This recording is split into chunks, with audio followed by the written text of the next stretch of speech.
जी बिलाल साहब ज़रा कंफर्म कर दें मेरी आवाज़ और स्लाइड शो हो रही है। सर आवाज आपकी लाउड एंड क्लियर है। Waiting for your slides sir. Okay, slides are very much there. बिस्मिल्लाह रहमान रहीम। ऑनरेबल सर कॉलीग्स आज हमारा जी सर जी जी okay, participants, जी time to करा दें, start. आप इंट्रोडक्शन करा Okay, दें। जी okay, participants, time to start our second session of today, and our resource person for this session, Dr. Muhammad Zahid Mia, is here with us. He is an excellent trainer and he's a gold medalist and done PhD in applied linguistics as well. He's currently working as a deputy director training at BPI office Lahore.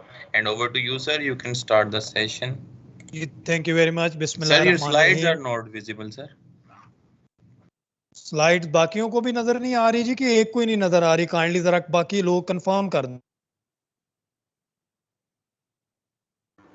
Ji sir, नहीं नजर आ रही। Now, sir, they are visible. अब आ रही है sir. आप start होइए। अब नजर आ रही sir. Yes, sir. Now they are visible. You can start the session, sir.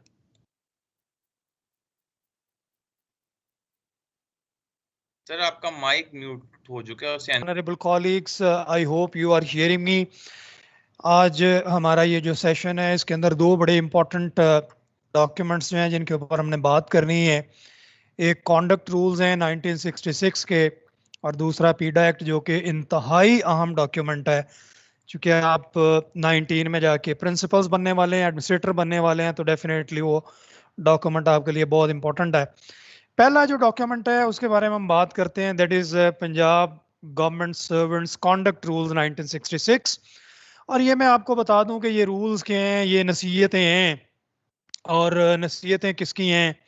State जो है, गवर्नमेंट जो है, वो एक माँ बाप की तरह होती है। और आपको पता है कि माँ बाप अपनी औलाद से कितना प्यार करते हैं, और जो जिसे प्यार करता है उसको नसीहतें भी करता है। ये करना है, ये नहीं करना, ये करना है, ये नहीं करना, ये तो बिल्कुल नहीं करना, ये करेंगे ये बहुत खतरनाक है बेटा, ये नहीं करना। ये जो कॉन्डक्ट रूल्स हैं, जिसकी खिलाफ वर्जी करें तो मिसकंडक्ट होता है। ये आपको पता है, ग्राउंड है पीडा की, जिसके ऊपर पीडा ऑपरेट कर लेता है। तो मैं आपको ये बताऊंगा कि स्टेट और सिविल सर्वेंट्स का रिलेशनशिप क्या है, और एक माँ बाप की तरह स्टेट अपने सिविल सर्वेंट्स को क्या नसीहतें करती है। ये सारी नसीहतें हैं, इन पे आपने तवज्जो देनी है और इनको करना नहीं है, क्योंकि अगर ऐसा करेंगे तो फिर काम खराब हो जाएगा, कॉन्डक्ट से वो मिसकंडक्ट हो जाएगा। और जाहिर है गलत चाल चलन पे झिड़कियाँ ही पड़ती हैं, गलत बर्ताव पे झिड़कियाँ पड़ती हैं।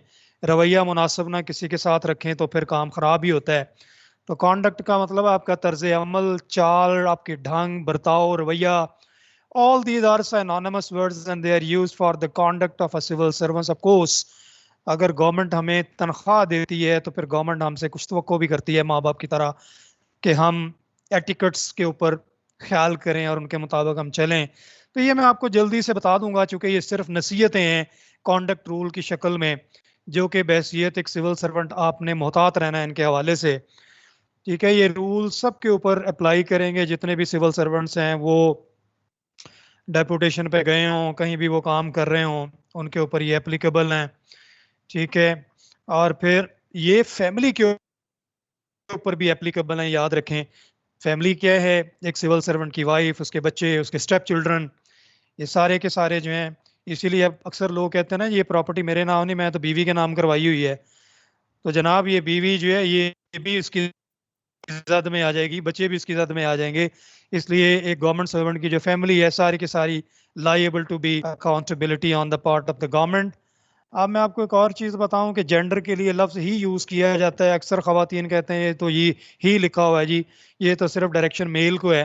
पाकिस्तान पीनल कोड, जिसे मजमुआ ताज़ीरात पाकिस्तान कहते हैं, जिसके तहत सज़ाएँ मिलती हैं, उसका सेक्शन 8 है जो जेंडर के बारे में बात करता है कि जहाँ पे लफ्ज़ ही लगेगा, इससे मुराद इसके सारे डेरिवेटिव्स होंगे, जैसे ही, शी, इट, दे, सब के सब इसके अंदर मुज़मर हैं। और ये मेल के लिए भी इस्तेमाल होता है और फीमेल के लिए भी इस्तेमाल होता है। इसलिए ये कहना है कि इस एक्ट में तो ही लिखा हुआ है, इसमें फीमेल इसकी ज़्यादा में नहीं आती, ये गलत बात है। ये लीगली स्पीकिंग ये जो लफ्ज़, ये जो प्रोनाउन ही है, ये जनाब आपके मेल फीमेल दोनों के लिए इस्तेमाल होता है। इसी तरह नंबर जो है, जहाँ वाहिद नंबर यूज़ होगा वो जमा भी तस्वर होगा। मैन का मतलब लड़का भी होता है, ठीक है, और वुमन का मतलब लड़की भी होती है, मैन और वुमन, ये कानूनी सारे वर्ड्स हैं जो मैंने आपको बताया, ये पाकिस्तान पीनल कोड के सेक्शन 8, 9 और 10 में मौजूद हैं। ठीक हो गया, ये शामिल नहीं है, ऐसे ही मैंने आपको बताए हैं। अब ये समझ लें कि कोई भी जो कानून होता है ना, उसके पीछे कोई ना कोई ऐसा पहला डॉक्यूमेंट होता है जिसको अमेंड किया जाता है। तो ये जो हमारे कॉन्डक्ट रूल्स हैं, इससे पहले 4 और रूल्स थे जो चल रहे थे। एक NWFP का कॉन्डक्ट रूल था जो आजकल KP के है, 1950 का कॉन्डक्ट रूल था, बहालपुर स्टेट का कॉन्डक्ट रूल था, और Sindh civil services conduct discipline and appeal rules थे। इन चारों को रिपील किया गया, खत्म किया गया, और उसके बाद आए कॉन्डक्ट रूल्स 1966। अब मतलब क्या है इसका, इनका क्या मतलब है? देखें, जैसे मैंने आपको बताया कि स्टेट माँ की तरह होती है, बाप की तरह होती है, और माँ बाप आपको पता गलत काम करने से मना करते हैं। तो ये कॉन्डक्ट रूल्स भी बुनियादी तौर पे वो नसीहतें हैं जो स्टेट की तरफ से सिविल सर्वेंट्स के लिए होती हैं। मसलन गिफ्ट्स नहीं लेने आपने। आपको पता है तोशाखाना रेफरेंस आजकल बड़ा चल रहा है और सबके नोटिस में भी होगा। ये वही चीज़ें हैं जो कि गवर्नमेंट के ख़जाने में जमा करानी होती है, तोशाखाना में जमा करानी होती है, लेकिन वो गवर्नमेंट ऑफिसर्स या वो जो पॉलिटिकल फिगर्स हैं, मिनिस्टर्स वगैरह, अगर वो रख लें तो खिलाफ कानून काम करते हैं, तो जाहिर है उस पर कार्रवाई होती है। अफसरों के लिए भी ये है, जैसे छोटे ग्रेड के जो लोग हैं 1 से 10 तक, वो 10,000 रुपये तक तोहफे ले सकते हैं। ठीक है, इसकी कानून इजाज़त देता है। 10,000 से ज़्यादा हो तो 15% उनको पैसे देने पड़ेंगे, और अगर वैल्यू किसी तोहफे की 4 लाख या से ज़्यादा है तो फिर जाहिर है ये रिसिपिएंट कोई भी अपने पास नहीं रख सकता, इसे तोशाखाना में जमा करवाना पड़ता है, which is maintain by the cabinet division, cabinet secretariat Islamabad, as well as SNGAD for Punjab. तो ये गिफ्ट्स के हवाले से है कि तोहफे ऐसे नहीं लेने किसी से भी। आपने फॉरेन जो गैर मुल्की अवार्ड्स मिल जाते हैं, जैसे सर के खिताब मिल जाते हैं, ये चीज़ें, ये भी पंजाब गवर्नमेंट ने मना किया हुआ है कि कोई भी ऐसा करने से पहले चीफ मिनिस्टर से इजाज़त लेगा। फिर कोई जो सरकारी मुलाजम है अपने हक में कोई मीटिंग्स, कोई प्रोटेस्ट नहीं करा सकता कि उसकी तारीफें की जाएं। पब्लिक डिमॉन्स्ट्रेशन, इस पे भी पाबंदी अगर करेंगे तो मिसकंडक्ट है, पीड़ा लग सकता है। मेडिकल ऑफिसर जो डॉक्टर्स वगैरह होते हैं, अगर उनको कोई तोहफा दिया जाए तो गवर्नमेंट उनको इजाज़त देती है कि वो जनाब तोहफ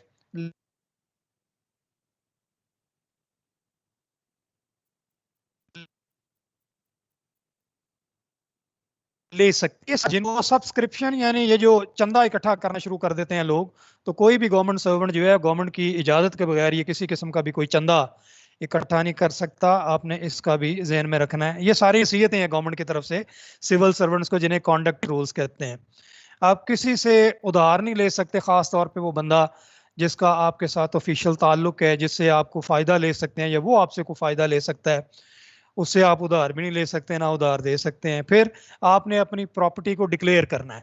जब आप सरकारी मुलाजमत में आए हैं तो आप प्रोफार्मा भर के देना है कि आपकी कितनी प्रॉपर्टी है, security certificate, bonds, insurance policies, cash कितना है, ज्वेलरी कितनी है, 50,000 से ऊपर सारी, बल्कि आजकल तो 1 रुपए से लेके ऊपर तक सारी मेंशन करनी होती है। फिर आपने अपने एसेट्स डिक्लेयर करने हैं, मूवेबल और इमूवेबल, और फिर लिक्विड एसेट्स जो होते हैं आपके। मूवेबल वो होते हैं जो एक जगह से दूसरी जगह मूव कर जाते हैं, जैसे आपकी गाड़ी है, आपकी मोटर बाइक है, इस तरह की सारी चीज़ें मूवेबल हैं। इमूवेबल वो हैं जो एक ही जगह पे फिक्स रहती हैं, जैसे आपकी प्रॉपर्टी है, आपका घर है, ठीक है, आपकी ज़मीन है, ज़रूरी ज़मीन है, ये सारी की सारी चीज़ें जो हैं ये इमूवेबल हैं। फिर लिक्विड असासे आपके कौन से होते हैं? वो भी आपके जो है ना, लिक्विड असासे हैं आपके कैश, आपके बैंक अकाउंट्स, उसमें पड़ा पैसा, आपके प्राइस बॉन्ड्स, ये सारे आपके लिक्विड डिटेल्स होते हैं, सारे के सारे आपने डिक्लेयर करने होते हैं। फिर आप ये जो स्टॉक एक्सचेंज में लोग पैसे लगा देते हैं, स्पेक्यूलेशन जहाँ पे इन्वेस्टमेंट करते हैं, fluctuation of value of amount होती है, ये भी गवर्नमेंट की इजाज़त के बगैर नहीं कर सकते आप। ये नसीहतें कर रही है गवर्नमेंट आपको, जिन्हें कॉन्डक्ट रूल्स कहते हैं। फिर आप किसी कंपनी की मैनेजमेंट में या किसी कंपनी को चलाने में, उसकी प्रमोशन में आप इसको नहीं कर सकते गवर्नमेंट की इजाज़त के बगैर। आपको इजाज़त लेनी पड़ेगी, अपनी ऑफिशियल ड्यूटी से हट के ये करेंगे। कोई प्राइवेट नौकरी, employment during the official duties आप नहीं कर सकते, इसके लिए आपको गवर्नमेंट से इजाज़त लेनी पड़ेगी। कोई ट्रेड नहीं कर सकते आप, कोई एम्प्लॉयमेंट नहीं कर सकते, कोई काम नहीं कर सकते। फिर प्राइवेट ट्रेड और एम्प्लॉयमेंट जो है सारी की सारी। लेकिन इससे हट के अगर कोई एजाजी काम आप कर रहे हैं जिसका आपको मुआवजा नहीं मिल रहा, जैसे कोई मजहबी मामला है, कोई सोशल मामला है, चैरिटेबल नेचर का कोई काम है, लिटरेरी या आर्टिस्टिक नेचर का कोई काम है, इसकी इजाज़त लेने की ज़रूरत नहीं है, जिसके बदले आपको पैसे नहीं मिलते। आप फी सबीलिल्लाह जो काम करते हैं उसके लिए गवर्नमेंट से इजाज़त लेने की ज़रूरत नहीं है। फिर अगर आपको सरकारी घर मिला हुआ तो आप, कई लोग होते हैं अपना घर बना लेते हैं, सरकारी घर भी अलॉट कराया होता है वो किराए पे चढ़ा देते हैं, तो ये भी करेंगे तो ये मिसकंडक्ट है। गवर्नमेंट की तरफ से ये नसीहत है कि अब ये भी नहीं कर सकते। फिर एक गवर्नमेंट सर्वेंट जो है उसने अपने जराए से ज्यादा अपनी जिंदगी नहीं गुजारनी, ठीक है, यानी बियॉन्ड मींस आपने नहीं रहना। और ये कैसे पता चलता है? आप शादियां करते हैं या दूसरे मौक़ों पे फंक्शंस करते हैं तो बेतहाशा जनाब आराम आसाइश का इंतज़ाम करते हैं, और बेतहाशा वहाँ पे इंतज़ामात और ख़र्चा होता है, सारे लोग देख रहे होते हैं, तो ये you are living beyond being a civil servant. फिर गवर्नमेंट ये भी कहती है कि आप इंसॉल्वेंट ना हो। क्या मतलब? आप बार बार बैंकों से कर्जे लेके कर्जा वापस ना कर सकें, क्योंकि आपको पता है ना, अक्सर दोस्त आ जाते हैं, सर मैंने बैंक से कर्जा लेना है, ये जरा साइन तो कर दें। वो सोच समय के करें कि वो बंदा पहले 4 बैंकों का जो है बैंकरप्ट होता है, वो आपको आपके बैंक वाले पकड़ लेंगे। इसलिए कोशिश करें कि वो बंदा जो बैंकों से कर्जे लेता है वापस नहीं कर पाता, बार बार आ रहा है, ये काम भी आप नहीं कर सकते। ये भी मिसकंडक्ट है अगर आप ये करें। फिर आपने जितने ऑफिशियल डॉक्यूमेंट्स या इंफॉर्मेशन होती है किसी अनऑथोराइज्ड बंदे के साथ शेयर नहीं करनी, ये भी एक ग्राउंड है पीडा की। जैसे मिसकंडक्ट एक ग्राउंड है, इसी तरह आप जब शेयर करते हैं ऑफिशियल डॉक्यूमेंट्स या इंफॉर्मेशन दूसरों के साथ तो ये भी मिसकंडक्ट के ज़िम्मे में आता है, ये भी आपने नहीं करना। मेंबर्स असेंबली जो एमएनएज एमपीएज इनसे सिफारिशें लोग करवाते हैं डायरेक्टली या इनडायरेक्टली, अगर इनके पास आप जाते हैं अपने कोई सर्विस मैटर्स की डिस्पोजल की, तो ये भी मिसकंडक्ट है। तो स्टेट अपने सिविल सर्वेंट को कहती है कि आपने ऐसा नहीं करना। अखबारात और पीरियोडिकल रसायल के अंदर आप नहीं लिख सकते गवर्नमेंट की इजाजत के बगैर। लेकिन यहाँ पे भी वही आपको छूट हासिल है कि अगर आप कोई आर्टिस्टिक नेचर का काम कर रहे हैं, कोई साइंटिफिक नेचर का काम कर रहे हैं, अपने सब्जेक्ट से रिलेटेड काम कर रहे हैं, लेकिन उसके अंदर आप पैसे नहीं ले रहे, फी सबीलिल्लाह वो काम कर रहे हैं फॉर पब्लिक इंटरेस्ट, तो उसके लिए भी गवर्नमेंट से इजाज़त लेने की ज़रूरत नहीं है, चाहे ये रेडियो पे प्रोग्राम है या ये टीवी पे है। लेकिन प्रोवाइडेड कोई भी ऐसी स्टेटमेंट आपकी जो गवर्नमेंट को एम्बेरस करे वो आपने नहीं करनी, ठीक है। तो इसी तरह का फिर रेडियो वगैरह के ऊपर कोई आपने ऐसी बात नहीं करनी। लेकिन अगर आप वहाँ पे जाते हैं बगैर इजाज़त जाते हैं और वहाँ पे जाके आप काम क्या कर रहे हैं, आप कंट्रीब्यूट कर लें प्योरली लिटरेरी नेचर का, आर्टिस्टिक नेचर का, साइंटिफिक कैरेक्टर का, जिस पे आपकी स्पेशलाइजेशन है, आप पब्लिक इंटरेस्ट और पब्लिक बेनिफिट के लिए शेयर कर रहे हैं, तो आप ऐसा कर सकते हैं। इसके लिए गवर्नमेंट से इजाज़त लेने की ज़रूरत नहीं है। फिर आप कोई इंफॉर्मेशन जो है वो अपनी तकारीर के ज़रिए गवर्नमेंट को एम्बेरस नहीं करेंगे, यानी कोई ऐसी स्टेटमेंट नहीं देंगे जो गवर्नमेंट को एम्बेरस करे या गवर्नमेंट के जो इंटरेस्ट हैं उसके खिलाफ आपको बात करें। फिर अगर कोई कमेटी आपको बुलाती है पब्लिक एविडेंस के लिए, तो गवर्नमेंट की इजाज़त के बगैर भी वो आप वहाँ पे नहीं जा सकते। कोई भी कमेटी जिसमें आपने कोई चीज़ देखा, वो अगर कह रहे हैं लोगों से, वो व्यूज़ ले रहे हैं कि आप बताएं हम फलां जो है ना वो काम करने जा रहे हैं तो करना चाहिए या नहीं, तो गवर्नमेंट सर्वेंट के लिए है कि वो इजाज़त लेगा और फिर जाएगा। फिर आप सियासत में हिस्सा नहीं ले सकते, इलेक्शंस में हिस्सा नहीं ले सकते, ठीक है जी, ये ज़हन में रखें। सारी नसीहतें हैं जो स्टेट अपने सिविल सर्वेंट्स को करती है और यही कॉन्डक्ट रूल्स हैं। फिर सेक्टेरियनिज्म जो है, इसके हवाले से बहुत सेंसिटिविटी है। कोई भी सरकारी मुलाजिम जो है सेक्टेरियनिज्म के बारे में कोई प्रपोगेशन नहीं कर सकता जिससे कोई मामलात ख़राब हों, ये मिसकंडक्ट है। और उसके बाद फिर आप अपने व्यूज़ जो कि आइडियोलॉजी ऑफ पाकिस्तान के ख़िलाफ़ हो, इसकी कोई इजाज़त नहीं है, ये नहीं आप कर सकते। फिर गवर्नमेंट सर्वेंट्स जो हैं पब्लिक डिमॉन्स्ट्रेशन नहीं आपने गवर्नमेंट के फैसलों के ख़िलाफ़ करनी, ये भी आप समझ लें कि मिसकंडक्ट है। नेपोटिज्म, फेवरेटिज्म, विक्टिमाइजेशन, ये सारी चीज़ें आपने नहीं करनी।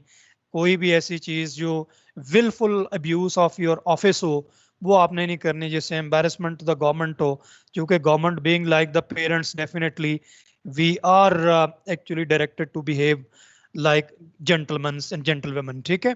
फिर अगर आपके खिलाफ कोई ज्यादती होती है तो लोग प्रेस कॉन्फ्रेंस करने बैठ जाते हैं, तो आप प्रेस कॉन्फ्रेंस नहीं करेंगे, कोई अटैक नहीं करेंगे गवर्नमेंट के ऊपर, ये इस तरह का कोई बयान नहीं देंगे प्रेस के सामने बैठ के, इसकी इजाजत भी नहीं है। इसके बाद सर्विस एसोसिएशंस की मेंबरशिप की इजाजत नहीं है, लेकिन अगर गवर्नमेंट ने इजाजत दी हुई है, वो एसोसिएशन रजिस्टर्ड है गवर्नमेंट के पास, या जो भी वो उनकी रजिस्टरिंग अथॉरिटी है, अगर वो एसोसिएशन रजिस्टर्ड है तो फिर आप उसके मेंबर बन सकते हैं और वो एसोसिएशन भी चल सकती है। पॉलिटिकल इन्फ्लुएंस आपने यूज नहीं करना अपनी एम्प्लॉयमेंट के हवाले से, अपनी प्रमोशन या अपनी ट्रांसफर या अपनी पोस्टिंग के हवाले से, ये करेंगे तो ये मिसकंडक्ट होगा। फिर ये गैर मुल्की मिशन जो होते हैं, एड देते जो हैं, गवर्नमेंट से पूछे बगैर डायरेक्टली या इनडायरेक्टली आपने उससे कोई मदद नहीं ले ली बीइंग गवर्नमेंट ऑफिसर। फिर गवर्नमेंट चाहे तो कोई भी ये पावर्स किसी को डेलीगेट कर सकती है। और इसके अलावा कोई भी चीज आपने ऐसी नहीं करनी जो गवर्नमेंट के खिलाफ हो।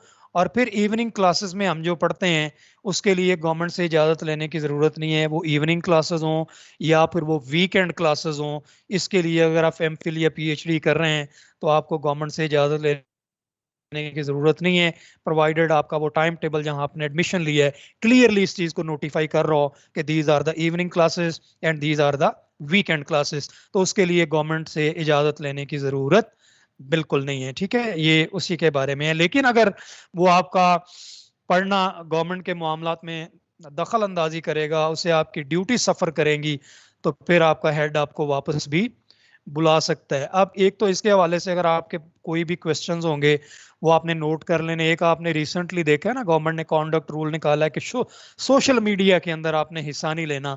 तो ये थे जनाब सारे कॉन्डक्ट रूल्स, अगर इनकी वायलेशन करें तो मिसकंडक्ट होता है। ठीक हो गया, ये आपने ज़हन में रखना है। अगला जो हमारा टॉपिक है वो इंतहाई अहम टॉपिक है, इसलिए ये मैंने नसीहतें स्टेट की अपने सिविल सर्वेंट्स को जल्दी जल्दी बता दी हैं। दूसरी जो हमारी इंपॉर्टेंट असाइनमेंट है वो पीडा के बारे में, अब मैं उसकी तरफ जा रहा हूँ।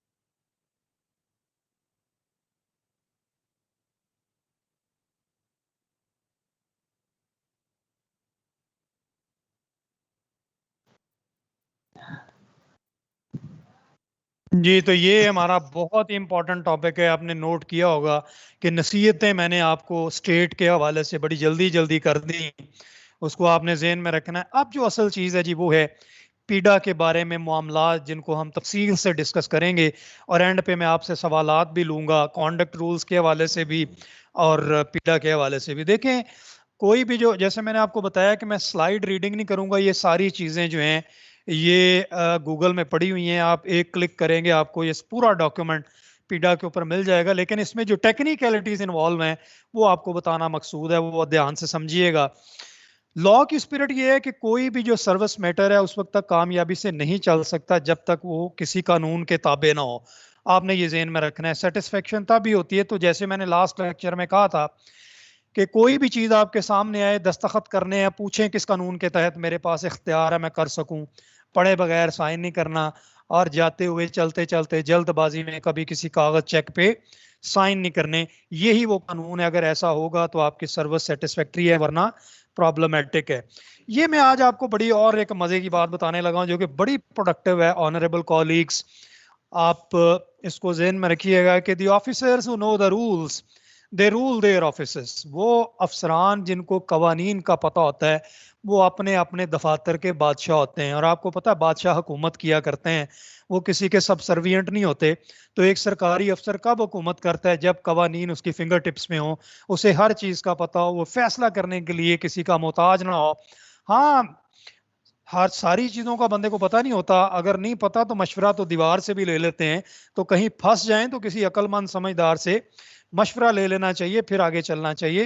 तो ये ज़हन में रखें, वो अफसरान जिनको कवानीन का पता होता है अपने अपने दफातर पे हुकूमत करते हैं। मैं आगे जाके बताता हूँ कैसे हुकूमत करेंगे आप। अब देखें, कोई भी जो कानून होता है उसके पीछे एक मदर लॉ होता है। हमारे जितने कवानीन हैं, लॉ हैं, एक्ट हैं, रेगुलेशन है, रूल्स हैं, इन सब की जो मदर सोर्स है वो कॉन्स्टिट्यूशन ऑफ 1973 है। तो याद रखें, उससे आगे चलता है कानून। आपको पता है, उसके बाद कानून की बात करें तो हम कहते हैं ना कानून के हाथ बड़े लंबे होते हैं। ठीक है, सड़क पे जाते हुए आपको पता है कि अगर आपने सीट बेल्ट नहीं बांधी या आपने हेलमेट नहीं पहना, बाइक पे हैं, तो चालान हो जाता है। क्यों चालान हो जाता है? क्योंकि ट्रांसपोर्टेशन या व्हीकल एक्ट के तहत आपने ये काम करना है, जो आप नहीं करते तो ये कानून है, कानून हरकत में आता है। फिर कोई खास किसी मामले के लिए जो कानून बनता है, जिसको बाकायदा असेंबली पास करती है, उसको हम एक्ट कहते हैं। और एक्ट के तहत बनने वाले फर्दर जो रूल्स हैं उन्हें रूल्स या रेगुलेशन कहते हैं। अब मैं आपको बता दूं कि रूल्स और रेगुलेशंस की क्यों जरूरत पड़ती है। एक्ट जो है वो बेसिकली 2-3 पेजेस का होता है, और इसकी जितनी प्रोविजंस होती है ना, उसके एंड पे लिखा होता है एज मे बी प्रेस्क्राइब्ड। जैसे the seniority of the civil servants will be determined as may be prescribed, the lien of the civil servant will be decided as may be prescribed, the probation of the civil servant will be decided or considered as may be prescribed। ये जो may be prescribed है ना, ये एक legal gap होता है जी, एक कानूनी कह लें कि खला होता है, जिसे पुर करने के लिए रेगुलेशंस और रूल्स बनाए जाते हैं। और याद रखें, अगर ये एक्ट किसी ऑटोनमस अदारे में जाएगा तो वो एक्ट के पर्पसेस को कैरी फॉरवर्ड करने के लिए रेगुलेशंस बनाएंगे, और अगर यही एक्ट किसी सरकारी अदारे में जाएगा तो वो इसके लीगल जो गैप्स हैं उनको फिल करने के लिए रूल्स बनाएंगे। तो आपको पता है हमारा जो मदर लॉ है सर्विस का, वो सिविल सर्वेंट्स एक्ट है, ठीक है ना जी, सिविल सर्वेंट एक्ट 1974, और उसके तहत आगे बने हुए सिविल सर्वेंट्स रूल्स 1974। तो जाहिर है अब ये जो पीडा एक्ट है, ये जो डिसिप्लिनरी एक्शन होता है, ये भी मदर लॉ से ही निकला है, और फिर जाके आगे काम चलता है। और मदर लॉ क्या है हमारा? सिविल सर्वेंट्स एक्ट है 1974, और उसके तहत जो बने हुए मामला। अब ये जो सिविल सर्वेंट्स एक्ट है, जैसे मैंने आपको बताया था कि इसी के तहत हमारी भर्ती होती है, और इसी के तहत भर्ती से लेके हमारी मौत तक और उसके बाद फैमिली पेंशन मिलने तक, ये सारे मामला जो हैं ये सिविल सर्वेंट एक्ट 1974 उसके तहत बने हुए रूल्स 1974 के तहत बनते हैं। तो ये जितने इफिशिएंसी और डिसिप्लिन के मैटर्स होते हैं ऑनरेबल कॉलीग्स, ये हमारा प्रोविजन सेक्शन 15 है सिविल सर्वेंट्स एक्ट 1974 का, के तहत बनते हैं। और आप आगे देखें इसके एंड पे भी मे बी प्रेस्क्राइब्ड लिखा हुआ है। तो प्रेस्क्राइब फिर कैसे किया गया? थ्रू पीडा के, पीडा बना तो प्रेस्क्राइब किया गया कि किसी के ऊपर कैसे पीडा जो है वो लगेगा। अच्छा आगे चलते हैं। देखें एक चीज यहां मैं आपको शुरू में बता दूं, आप ऑनरेबल कॉलीग्स को माशाल्लाह यकीनन पता होगा कि हम जब भी कोई नया मोबाइल लेने जाते हैं तो उसके साथ एक यूजर्स गाइड मिलती है, एक मैनुअल फॉर द यूज मिलता है। आपको पता है मोबाइल अपनी जगह बड़ा अहम है, लेकिन उस मोबाइल को 100% एक्यूरेसी के साथ इस्तेमाल करने के लिए आपको यूजर्स गाइड जरूर पढ़नी पड़ेगी। वो क्यों पढ़नी पड़ेगी? क्योंकि उसके सारे फंक्शंस के बारे में लिखा हुआ है कि आपने फलां फंक्शन यूज करना है तो आपको ये की जो है वो लगानी पड़ेगी, ये करना तो ये करना पड़ेगा, ये करना तो ये करना पड़ेगा। तो इसका मतलब ये है, अगर डायरेक्ट आपको वो टेलीफोन पकड़ा दिया जाए, आप इस्तेमाल तो कर लेंगे लेकिन 100% एक्यूरेसी के साथ नहीं करेंगे, एक बात। दूसरी बात ऐसी ही है जैसे आपने आज तक कभी गाड़ी को चलाया ही नहीं है, आपने गाड़ियां चलती हुई सिर्फ देखी हैं, उसके मैकेनिज्म का आपको नहीं पता, और आपका कोई दोस्त चाहने वाला वो आपको आते कि जनाब ये लो ये प्राडो गाड़ी है बैठो और चलाओ, तो फिर आपको पता ही है कि उसका रिजल्ट क्या हो सकता है। चला तो आप लेंगे तो फिर आप कहीं और चले जाएंगे। तो इसका मतलब ये है कि कोई भी जो चीज है उसके इस्तेमाल के बाकायदा पैरामीटर्स होते हैं। तो आज मैं आपको पीडा जो कि एक टेलीफोन है, एक मोबाइल सेट है, उसके पहले मैं आपको उसकी यूजर्स गाइड बताऊंगा। अगर आपको वो पता चल गई तो समझे पीडा एक्यूरेटली आप उसको ऑपरेट कर सकते हैं। अदरवाइज ये फैसले या तो एपलेट अथॉरिटी सेट असाइड कर देती है, या अपील कमेटी इसको सेट असाइड कर देती है, या ऑनरेबल पंजाब सर्विसेज ट्रिब्यूनल इसको सेट असाइड कर देता है, या हाई कोर्ट्स कर देते हैं, सुप्रीम कोर्ट कर देते हैं। तो इसका मतलब ये है कि क्यों वो सेट असाइड होते हैं? क्योंकि मोबाइल इस्तेमाल करने वाले ने यूजर गाइड का फायदा हासिल नहीं किया। तो पीडा तो आपने लगा दिया, फैसला भी आपने कर दिया, लेकिन आपने यूजर्स गाइड नहीं पढ़ी, इसको इस्तेमाल कैसे करना है, शोकास कैसे करना है, कमेटी कैसे बनानी है, एविडेंस कैसे लेनी है, क्रॉस एग्जामिनेशन कैसे करनी है, हेयरिंग कैसे करनी है, हेयरिंग ऑफिसर के काम आपने कैसे करने हैं, बंदा सस्पेंड कैसे करना है। अगर आपको इन चीजों का नहीं पता तो पीडा गले पड़ जाएगा। और पीडा से डरने की जरूरत नहीं है। इसलिए डरने की जरूरत नहीं है, देखें थानों के अंदर रोज पर्चे होते हैं, तो हम तो अपने काम में मशगूल होते हैं, हमें उससे कोई फर्क नहीं पड़ता अंटल के खुदा न खास्ता हमारा कोई रिश्तेदार वहां पे पकड़ा जाए, ठीक है ना, सेक्शन 124 सीआरपीसी के तहत उस पर पर्चा हो जाए, 24 घंटे में जज के सामने उसको पेश करना होता है। और जब उन्होंने थाने वालों ने ना पेश करना तो वो रुजनामचे में दर्ज ही नहीं करते। 24 घंटे में क्या वहां पे 48 क्या पूरा पूरा हफ्ता गुजर जाता है, बंदा गायब होता है, नाम दर्ज नहीं होता, जज के पास जाता नहीं है, लोग ढूंढते रहते हैं। मकसद क्या है, हम उसे डरते नहीं है, चूंकि हम चोर नहीं है, हम चोरी नहीं करते, हम चोर के साथी नहीं है, तो हम एफआईआरों से, फर्स्ट इंफॉर्मेशन रिपोर्ट से डर नहीं रहे होते। तो भाई जब आप मिसकंडक्ट नहीं करेंगे, जब आप करप्शन नहीं करेंगे, जब आप सबवर्सिव एक्टिविटीज में मुलव्वस नहीं होंगे, जब आप एफिशिएंटली काम करेंगे, तो फिर आपको पीड़ा के डरने की क्या जरूरत है। पीड़ा भी एफआईआर की तरफ होता है, जैसे वो क्रिमिनल्स के ऊपर होती है, तो पीड़ा जो है वो सर्विस डिसिप्लिन ब्रेक करने वालों के लिए है।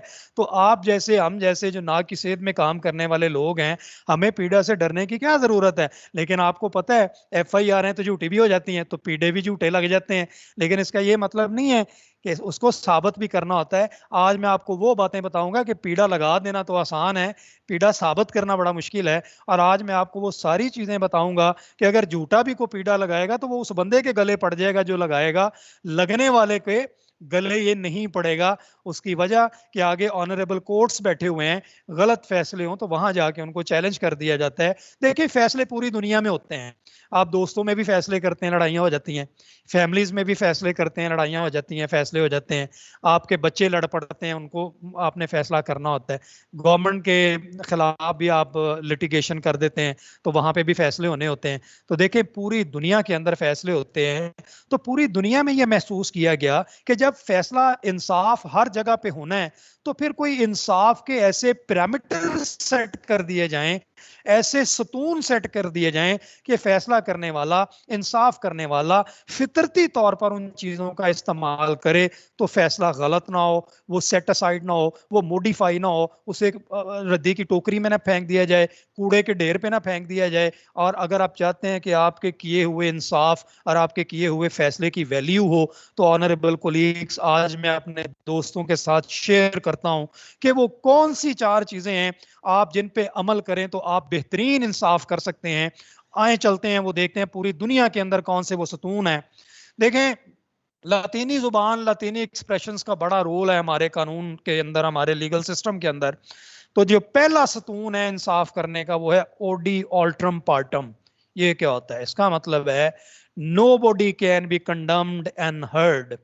किसी बंदे को सुने बगैर, उसका मुवक्कफ लिए बगैर, उसकी बात सुने बगैर आपने उसके खिलाफ फैसला नहीं देना। एक बात। दूसरी बात, नीमो जूडेक्स इन क्वा स्वा पोटस्ट, ये भी लैटिनाइज्ड एक्सप्रेशंस हैं, जिसका मतलब है no one can be a जज इन ओज कॉज। अगर आप कोई फैसला करने जा रहे हैं, आपको कोई प्रोब दी गई है, आपको कोई पीड़ा के तहत इंक्वायरी दी गई है, तो हजरात आप बिल्कुल ना करें अगर आप उसमें इंटरेस्टेड हैं। इंटरेस्टेड कैसे, एक बंदा है जिसके खिलाफ आपको प्रोब ऑफिसर लगाया गया है या आपको इंक्वायरी ऑफिसर लगाया गया है, अब वो बंदा आपका दोस्त है, तो फितरती बात है, इंस्टिंक्टिवली, जिबिलती तौर पर आप उस बंदे से मोहब्बत करते हैं, आप उसके दोस्त हैं, आप में कंसिडरेशन है उसके लिए, तो आप कैसे उसको सूली पे लटका सकते हैं, कैसे उसके खिलाफ फैसला कर सकते हैं। और दूसरी बात, वो बंदा जिसको आप दुश्मन समझते हैं, ग्रज रखते हैं उसके खिलाफ, उस बंदे के खिलाफ आप, तो आप खुद ही जज और खुद ही वकील मत बने। अगर किसी फैसले के अंदर आपकी इंटरेस्ट है तो उससे दूर हो जाए, वरना आप इंसाफ नहीं कर पाएंगे। ठीक है। तीसरी बात, आपने मेलाफाइडी फैसला कोई नहीं करना। अब मेलाफाइडी क्या मतलब, मेलाफाइडी का मतलब इन बैड फेथ, इसका मतलब है इंटेंट टू डिसीव, इसका मतलब बदनीयती। आपने कोई, जब आपकी नीयत ही ठीक नहीं है, इन्नमल अमालो बिन्नियात है, अमाल का दारोमदार तो नीयतों पर है। तो my dear colleague, if your intention is not good, definitely you can not make a good decision, and when the decision would be made, definitely it would be challenged. When it would be challenged, it would be set aside. Either it would be set aside, it would be modified, or something else may be done with your this decision.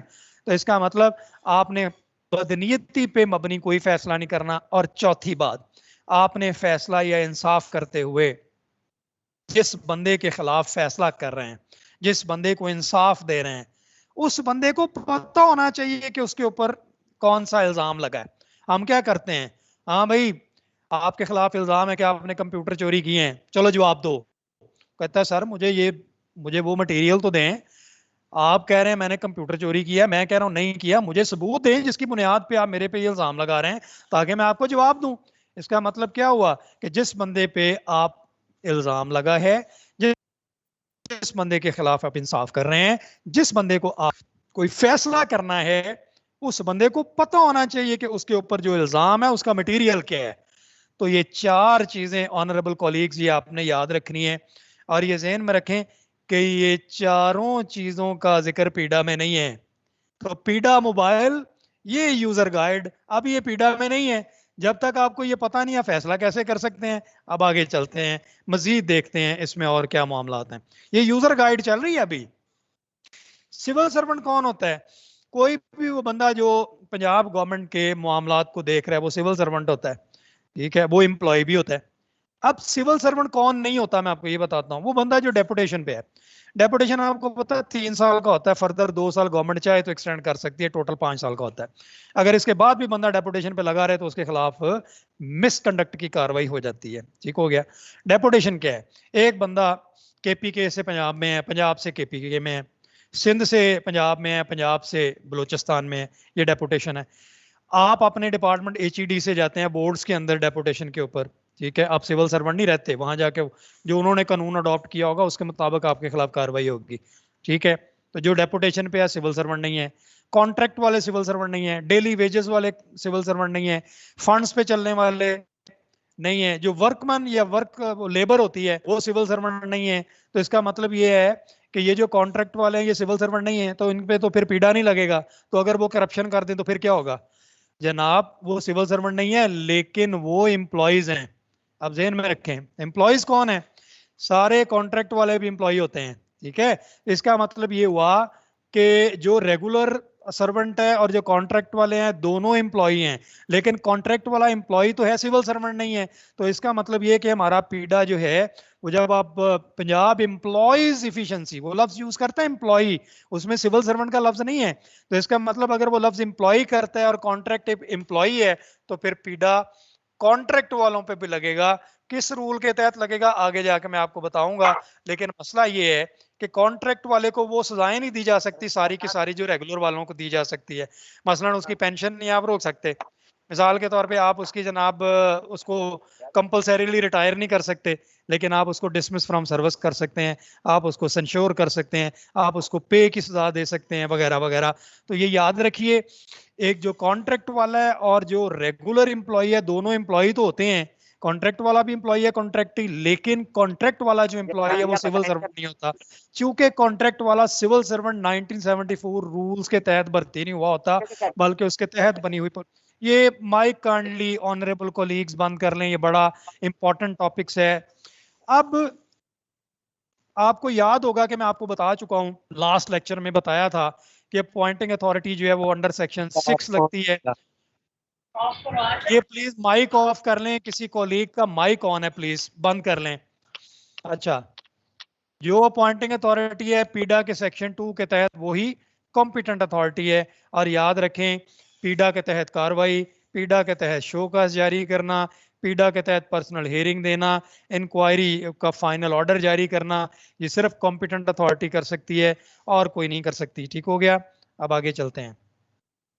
ये सारा मैं आपको बता चुका हूँ, इस पे time हम वेस्ट नहीं करेंगे, क्योंकि रिक्रूटमेंट पॉलिसी के अंदर आपके साथ जब लेक्चर था तो ये सारी चीजें मैंने आपको बता दी थी कि कौन किसकी अपॉइंटिंग और कॉम्पिटेंट अथॉरिटी है। इसलिए हम आगे चलेंगे, इसको स्किप करेंगे, ये सारी मैं चीजें आपको बता चुका हूँ। अब एक और चीज जो बड़ी अहम है वो आपने ज़हन में रखनी है कि कॉम्पिटेंट अथॉरिटी जो है वो जब भी किसी को इंक्वायरी ऑफिसर लगाए तो वो बंदा रैंक सीनियर होना चाहिए एक्यूज्ड से। अब रैंक सीनियर, मैं ग्रेड की बात नहीं कर रहा, देखें एक पे स्केल होता है, ठीक है, ग्रेड होता है, जैसे 16 ग्रेड, 17 ग्रेड, 18 ग्रेड, लेकिन ये जो रैंक होता है ना, ये ऑफिशियल पोजीशन होती है, सोशल पोजीशन होती है, सोशल स्टैंडिंग होती है।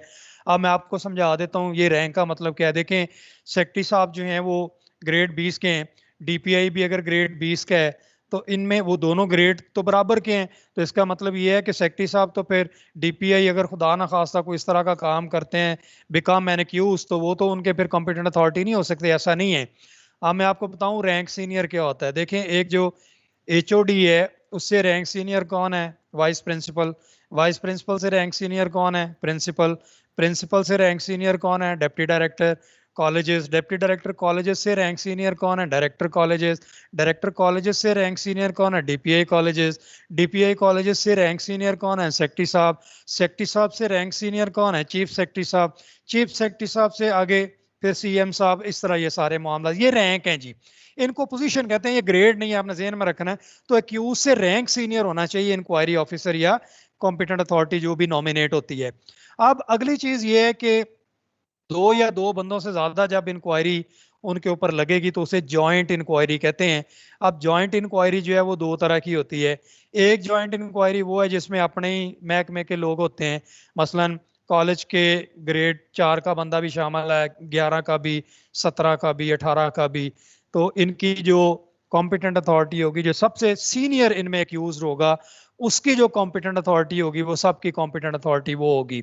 वो ही उनके खिलाफ फैसला करेगा, वो ही उनके खिलाफ इंक्वायरी लेटर जारी करेगा, फाइनल डिसीजन करेगा, इंक्वायरी ऑफिसर लगाएगा, इंक्वायरी कमेटी लगाएगा। अब एक जॉइंट इंक्वायरी वो होती है जिसमें मुख्तलिफ महकमों के लोग होते हैं। जब मैंने आपको कहा कि किसी भी एक्यूज के खिलाफ पीडा के तहत सिर्फ कॉम्पिटेंट अथॉरिटी एक्शन ले सकती है, जैसे अपॉइंटिंग अथॉरिटी सिर्फ अपने अपने ग्रेड के बंदों को भर्ती कर सकती है, इसी तरह कॉम्पिटेंट अथॉरिटी सिर्फ अपने अपने उन लोगों के खिलाफ जिनकी वो कॉम्पिटेंट अथॉरिटी है उनके खिलाफ एक्शन कर सकती हैं। कोई और एक्शन करेगा तो वो गलत। अब मिसाल के तौर पे ग्रेड 17 का बंदा, ग्रेड 18 का बंदा, ग्रेड 19 का बंदा, ग्रेड 20 का बंदा, आप ग्रेड 18 या ग्रेड 17 के बंदे को डायरेक्टर शोकाज कर सकता है? नहीं कर सकता। प्रिंसिपल शोकाज कर सकता है? नहीं कर सकता। डीपीए कॉलेजेस उनको शोकाज कर सकता है? कर ही नहीं सकता।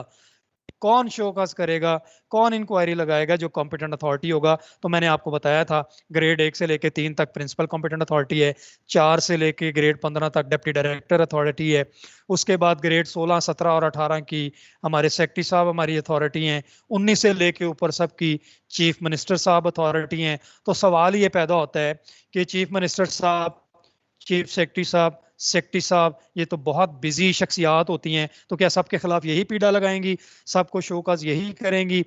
हजरात, ये वो 3 ऐसी शख्सियात हैं जो अपने बिहाफ पे कॉम्पिटेंट अथॉरिटी की पावर डेलीगेट कर सकती हैं किसी भी और को। कौन कौन?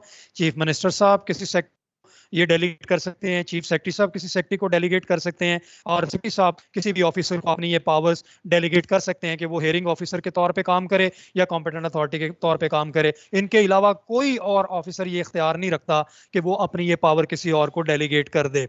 अब ये नीचे जो नीले वर्ड्स लिखे हुए हैं इसमें ये लिखा हुआ है अगर आप किसी इंक्वायरी में इंटरेस्टेड हैं तो आप उससे हट जाएं। उसकी वजह ये है कि आप फैसला सही नहीं कर पाएंगे, इसीलिए ये कहा गया कि आपका इंटरेस्ट हो तो खुद ही आपने जज, खुद ही वकील और खुद ही एक्यूज नहीं बनना।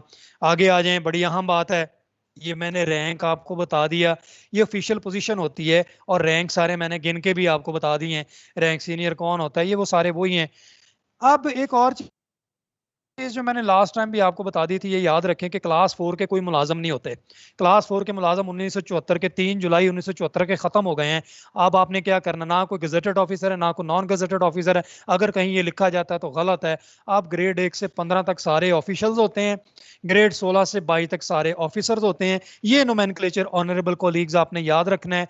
भर्ती के लिए बीइंग अपॉइंटिंग अथॉरिटी इश्तहार दें तो ग्रेड 1 का ऑफिशियल, ग्रेड 2 का ऑफिशियल, अगर आप उन पे कार्रवाई करना चाह रहे हैं तो ग्रेड 1 का माली, ग्रेड 1 का लैब अटेंडेंट, या ग्रेड 16 का अफसर।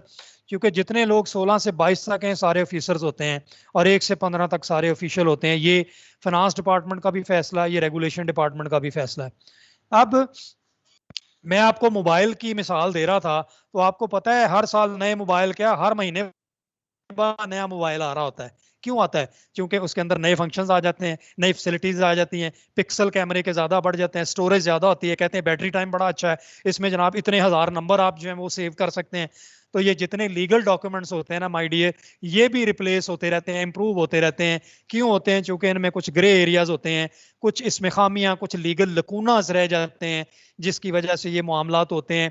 तो हमारा ये जो पीडा है, इससे पहले 4 document section 15 civil servant act 1974 के तहत 4 इससे पहले डॉक्यूमेंट आ चुके हैं। एक 1960 का ईएनडी रूल्स, एक 1975 का ईएनडी रूल्स, एक 1999 का ईएनडी रूल्स। अब इन तीनों में क्या इशू था कि PRSO Punjab removal from service ordinance 2000 Musharraf के दौर में लाना पड़ा। क्या प्रॉब्लम थी 1960, 75 और 1999 के? इनमें एक तो जो टेक्निकल टर्म्स थे ना, जैसे एक्यूज के है, ठीक है, कॉम्पिटेंट अथॉरिटी के है, अपॉइंटिंग अथॉरिटी के, इनमें अभाम था, क्लैरिटी नहीं थी। सजाएं जो है वो माइनर मेजर, उनमें कोई इतना ज्यादा जो क्लैरिटी नहीं थी। फिर इनके तहत जो इंक्वायरियां लगती थी वो कई साल, टाइम लिमिट कोई नहीं था, कई साल वो इंक्वायरियां चलती रहती थी, और जिसके खिलाफ इंक्वायरी होती थी बेचारा सूली पे लटका रहता था। इसलिए इन तीनों को रिप्लेस करना पड़ा। मुशर्रफ का दौर आया तो जाहिर है जो कानूनदान थे उन्होंने कहा जी पहले ये जो हमारे 3 डॉक्यूमेंट हैं इनमें बड़े सुकम है, लिहाजा 1999 को रिपील करें, पीआरएसओ ले आए। इसका नाम ही देखें कितना खतरनाक है, रिमूवल फ्रॉम सर्विस ऑर्डिनेंस, यानी जो अड़के चढ़ेगा रिमूवल फ्रॉम सर्विस ही होगा। लोग खौफजदा हो गए। उसकी वजह पहले देर होती थी, अब गर्दनें जल्दी उतरनी शुरू हो गई।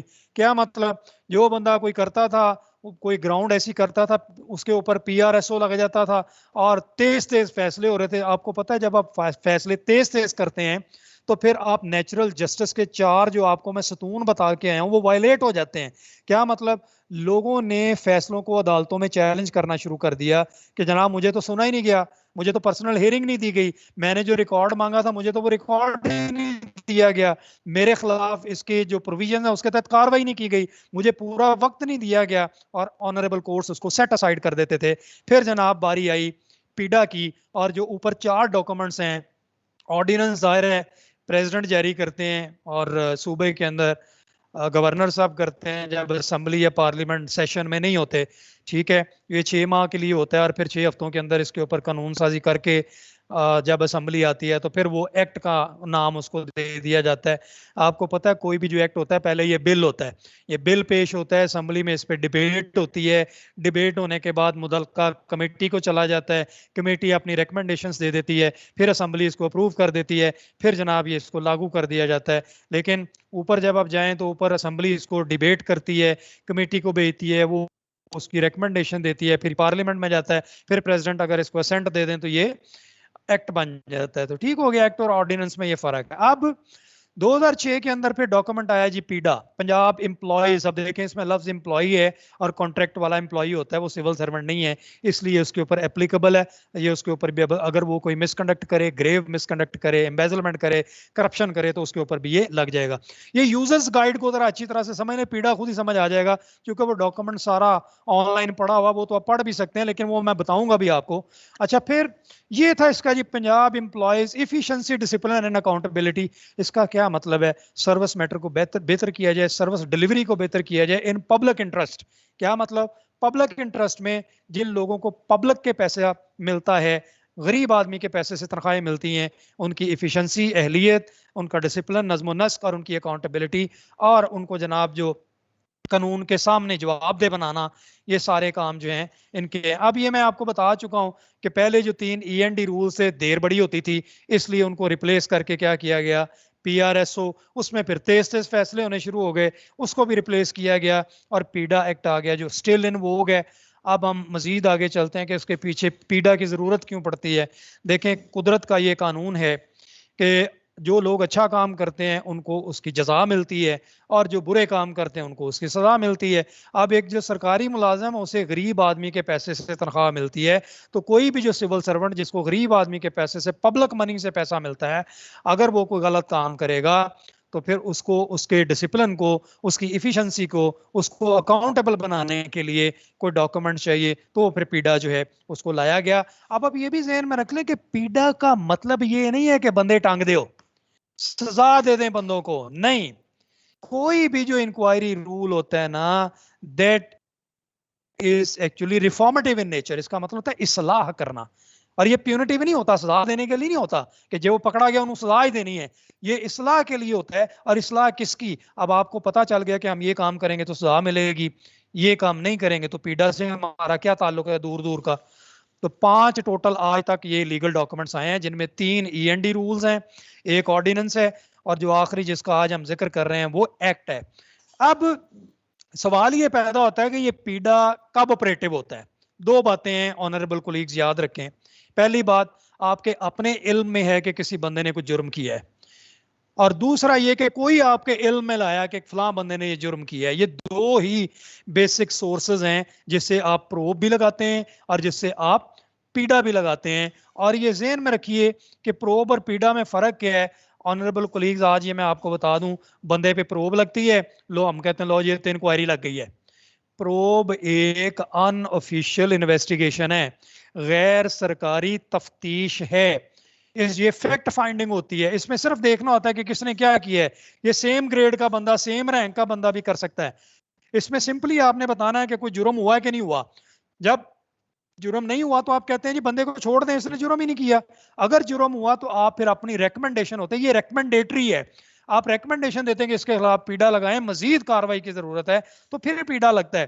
प्रोब लगे तो उसे इंक्वायरी नहीं कहना, इंक्वायरी ऑफिसर नहीं कहना, इंक्वायरी कमेटी नहीं कहना, इंक्वायरी रिपोर्ट नहीं कहना। याद रखें, इंक्वायरी एक ऑफिशियल लफ्ज है, ये एक कानूनी लफ्ज है, ये इन्वेस्टिगेटिव लफ्ज है। इसका मतलब यह है कि इंक्वायरी तब आप कहेंगे inquiry officer, inquiry letter, inquiry report, inquiry decision, inquiry committee, ठीक है। ये तब आप कहेंगे जब किसी बंदे पे पीड़ा लगेगी। अब क्यों ऐसा कहेंगे?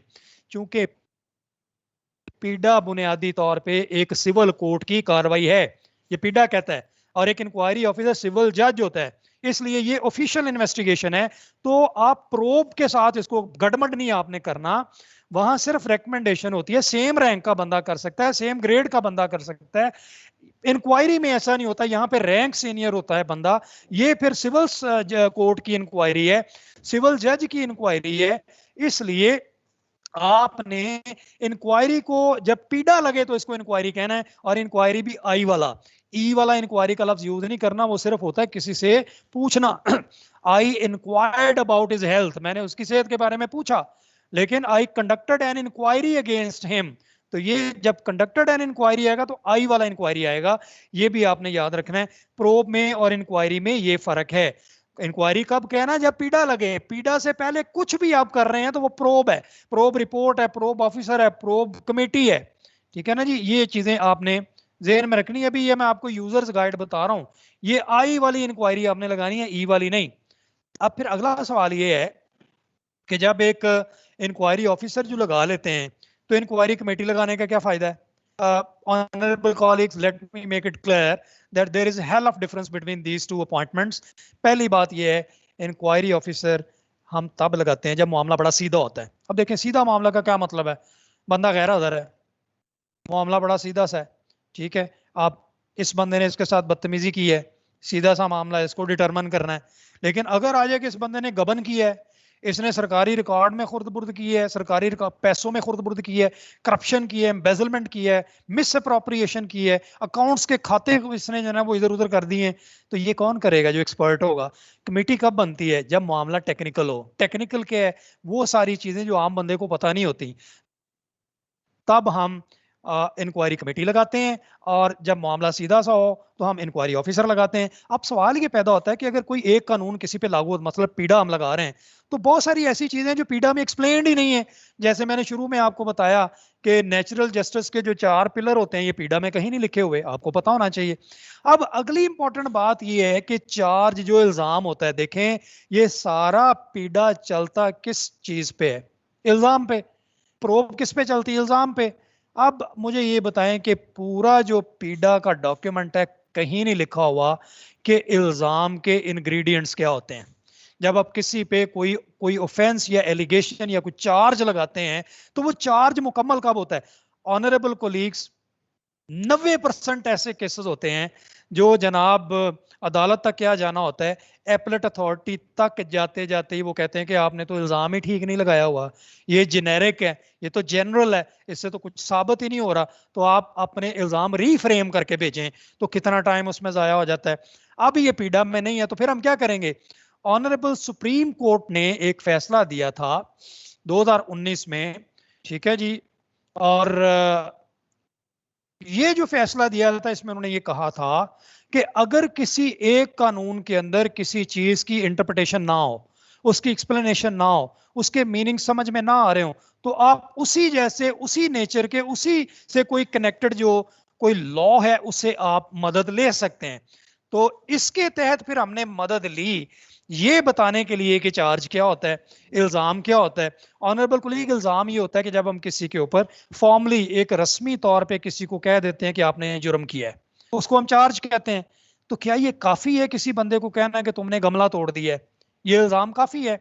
ये बिल्कुल काफी नहीं है। क्यों काफी नहीं है, मैं आगे जाके आपको बताता हूं। यही वजह है कि 302 के मुकदमे में भी लोग छूट जाते हैं। वजह क्या है, इल्जाम ही मुकम्मल नहीं होता। अब मैं आपको बताऊंगा कि इल्जाम क्या है, चूंकि ये मुकम्मल होगा तो पीडा ऑपरेटिव होगा, वरना कोई भी फैसला करेंगे चाहे आपने वो नेचुरल जस्टिस के पिलर्स पे भी अमल किया है, फिर भी फैसला सही नहीं होगा। अब सवाल ये पैदा होता है कि पीडा में तो इल्जाम, ऑफेंस, इसको, ये एलिगेशन को एक्सप्लेन ही नहीं किया हुआ, उसके मीनिंग नहीं बताए हुए, तो फिर कहां से पता चलेगा? ये पता चलेगा सेक्शन 222 सीआरपीसी। सीआरपीसी क्या है? ये क्रिमिनल प्रोसीजर कोड है, जिसे हम फौजदारी मुकदमात कहते हैं ना, वो इसके तहत होते हैं। ये कत्ल, मार कुटाई, फायरिंग कर दी, अगवा कर लिया, ये जितने थप्पड़ मार के बंदे को जनाब जख्मी कर दिया, दांत टूट गया, टांग तोड़ दी, फायर मार दिया, ये सारे के सारे फौजदारी मुकदमात होते हैं और ये सीआरपीसी के तहत होते हैं। ये थानों में एफआईआर के जरिए होते हैं, जो जिसमें 124 सीआरपीसी का जो सेक्शन 124 है उसके तहत एफआईआर होती है।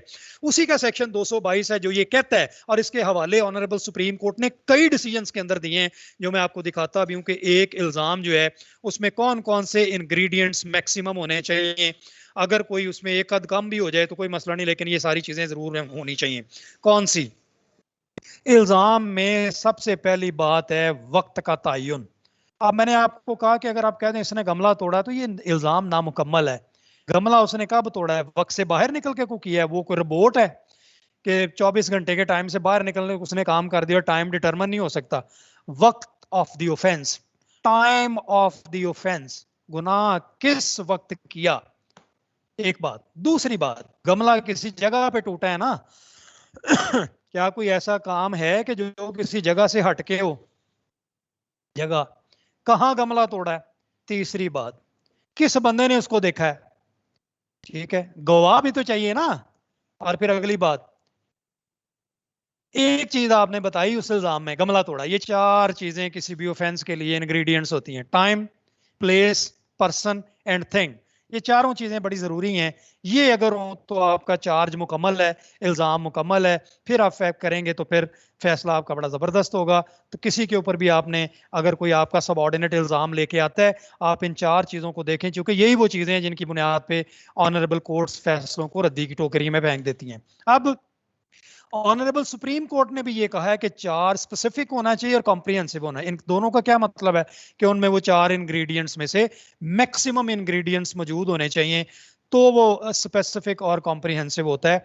अब एक और केस है जिसमें ऑनरेबल सुप्रीम कोर्ट ने Mohammad Atiq Bhatt and another versus the state 2009 YLR सफा 507 के अंदर ऑनरेबल सुप्रीम कोर्ट ने ये लिखा है कि जनाब चार्ज क्या होता है वो मुकम्मल तौर पे कन्वे करना चाहिए और वो क्लैरिटी के साथ कन्वे करना चाहिए किसी भी बंदे को। अब आगे चलते हैं। अब ये सवाल पैदा होता है कि ये दो लोगों के खिलाफ, दो पार्टियों के खिलाफ ये मसला चल रहा होता है, वो भी जरा समझ लें। जिसने इल्जाम लगाया है उसे हम कहते हैं प्रोसिक्यूशन, इस्तगासा। उसका जो विटनेस आएगा वो प्रोसिक्यूशन विटनेस होगा।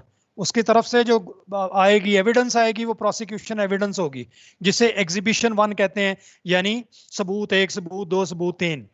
दूसरी तरफ जो बंदा है जिसने डिफेंस अपना करना है वो डिफेंस है। उसकी तरफ से गवाह आएंगे तो वो डिफेंस विटनेसेस हैं, जिन्हें DW कहते हैं। ये प्रोसिक्यूशन विटनेसेस हैं, इन्हें PW कहते हैं। अगर कोई एविडेंस आएगी तो एक्सिबिशन 1, एक्सिबिशन 2, एक्सिबिशन 3। मुखालफ की तरफ से आएगी जो अपने आप को डिफेंड कर रहा है तो वो डिफेंस विटनेस होगा DW1, यानी defence witness 1, defence witness 2, defence witness 3। उसकी तरफ से जो एविडेंस आएगी वो डिफेंस की एविडेंस होगी, एक्सिबिशन 1, एक्सिबिशन 2, यानी सबूत 1, सबूत 2, सबूत 3। ये चीजें आपने ज़हन में रखनी है। अब इन दोनों चीजों के अंदर एक और चीज देखें, गवाह और सबूत ये दो तरह के होते हैं। गवाह दो होते हैं, एक होता है डायरेक्ट विटनेस, जिसने गमला टूटते हुए अपनी आंखों से देखा, वो है डायरेक्ट विटनेस। दूसरा है सरकमस्टांशियल विटनेस। वो कौन होता है? हालाती गवाह। मुझे फलां बंदे ने कहा है कि ये गमला तोड़ रहा था, ये सर्कमस्टांशियल विटनेस है, याद रखें। डायरेक्ट विटनेस ज्यादा इंपॉर्टेंट होता है और सेकेंडरी कम। इसी तरह एविडेंस या डॉक्यूमेंट्स जो होते हैं वो दो तरह के होते हैं। एक होता है प्राइमरी एविडेंस। प्राइमरी एविडेंस क्या है? जो कि ओरिजिनल कोई कागज को डॉक्यूमेंट आप पेश करते हैं, और प्राइमरी एविडेंस वो होती है जो उसकी फोटोकॉपी होती है, ठीक है। तो फोटोकॉपी की कम वैल्यू, ओरिजिनल की ज्यादा वैल्यू। अब ये दो चीजें होंगी, यानी प्रोसिक्यूशन की तरफ से भी ये दोनों चीजें होंगी और डिफेंस की तरफ से भी होंगी। उसकी वजह ये मैं क्यों बता रहा हूं, प्रोसिक्यूशन और डिफेंस, इस्तगासा और दिफा, इसलिए कि जब एक ने सवाल करना है तो दूसरे ने जिरा करनी है, क्रॉस एग्जामिन करना है। उसने कहा गमला तोड़ा, वो कहेगा मैंने तो नहीं तोड़ा। वो कहेगा तुम्हें दीन मोहम्मद ने देखा, वो कहता दीन मोहम्मद को सामने लेके आओ। अब दीन मोहम्मद सामने आ गया, वो कहता है हाँ भी दीन मोहम्मद कहता हाँ भी तूने 5 बजे सुबह सुबह जब तुम आए तुमने आगे गमला तोड़ा। वो यार 5 बजे तो मैं घर से ही नहीं आया था। कहता नहीं नहीं नहीं, मैंने तुम्हें खुद देखा है। जाहिर है मुखालिफ पार्टियां भी होती है ना, और मैंने तो तुम्हें देखा ही नहीं है, मैं तो घर था भाई।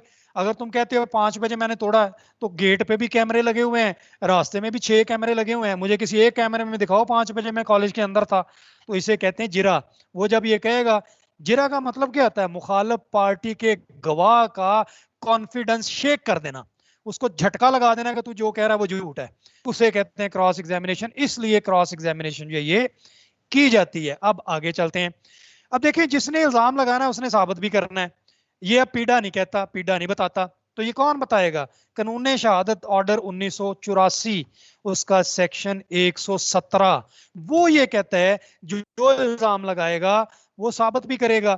जिसके ऊपर इल्जाम लगा है वो अपने आप को बेगुनाह साबित नहीं करेगा, इल्जाम लगाने वाला साबित करेगा कि तुमने ये किया है। अब ये कैसे होगा? इसमें दो चीजें हैं, एक है बर्डन ऑफ प्रूफ, एक है ओनस ऑफ प्रूफ। आपने इन दोनों चीजों को याद रखना है। अब मैं आपको बताता हूं बर्डन ऑफ प्रूफ क्या है। एक बंदे ने कहा तुमने गमला तोड़ा, जो कह रहा ना तुमने गमला तोड़ा, अब वो कहने वाला साबित करे कि इसने गमला तोड़ा है। वो शहादतें लेके आए, वो गवाह लेके आए, वो डायरेक्ट विटनेस लाए, वो सर्कमस्टांशियल विटनेस लाए, वो जनाब उसकी प्राइमरी एविडेंस लाए, वो सेकेंडरी एविडेंस लाए, वो साबित करे। जब इस्तगासा प्रोसिक्यूशन ये साबित कर देगी कि गमला इसने तोड़ा है, अब उसकी बारी है कि वो ये साबित करे कि उसने ऐसा नहीं किया। तो जब उसकी तरफ ये मामला चले जाएगा तो उसे कहते हैं ओनस ऑफ प्रूफ। और याद रखें ये शिफ्ट नहीं होता, सिर्फ जिम्मेदारी इधर उधर जाती है।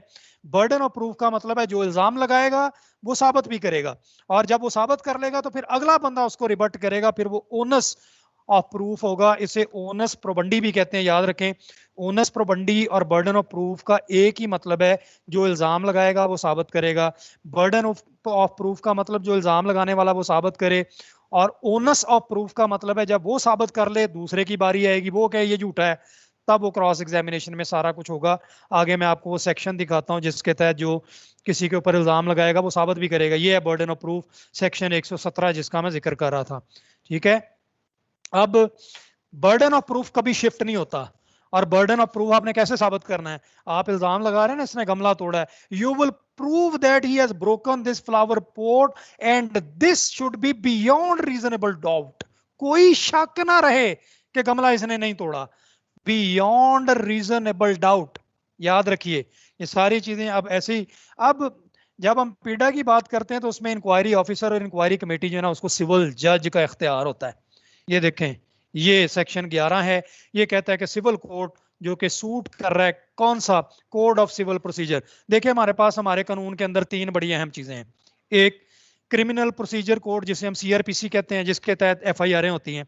दूसरा होता है जो सिविल मुकदमे होते हैं जिसे सीपीसी कहते हैं, ठीक है, कोड ऑफ सिविल प्रोसीजर।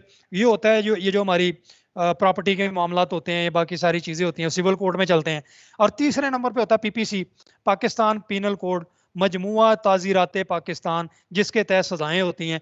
यानी जो बंदा क्रिमिनल केस करेगा सीआरपीसी के तहत मुकदमा होगा, एफआईआर होगी, कोर्ट में जाएगा, जमानत कराएगा, जो भी है।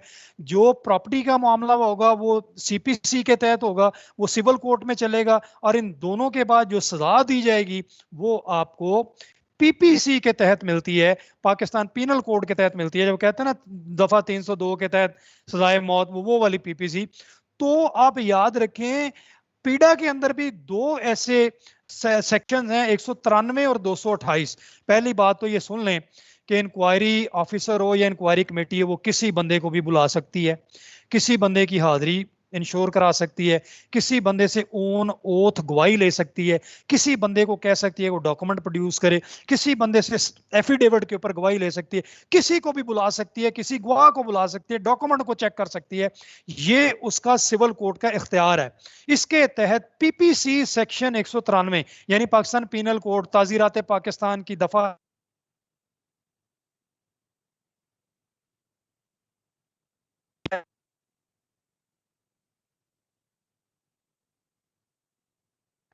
193 जो सेक्शन 193 है, सेक्शन 193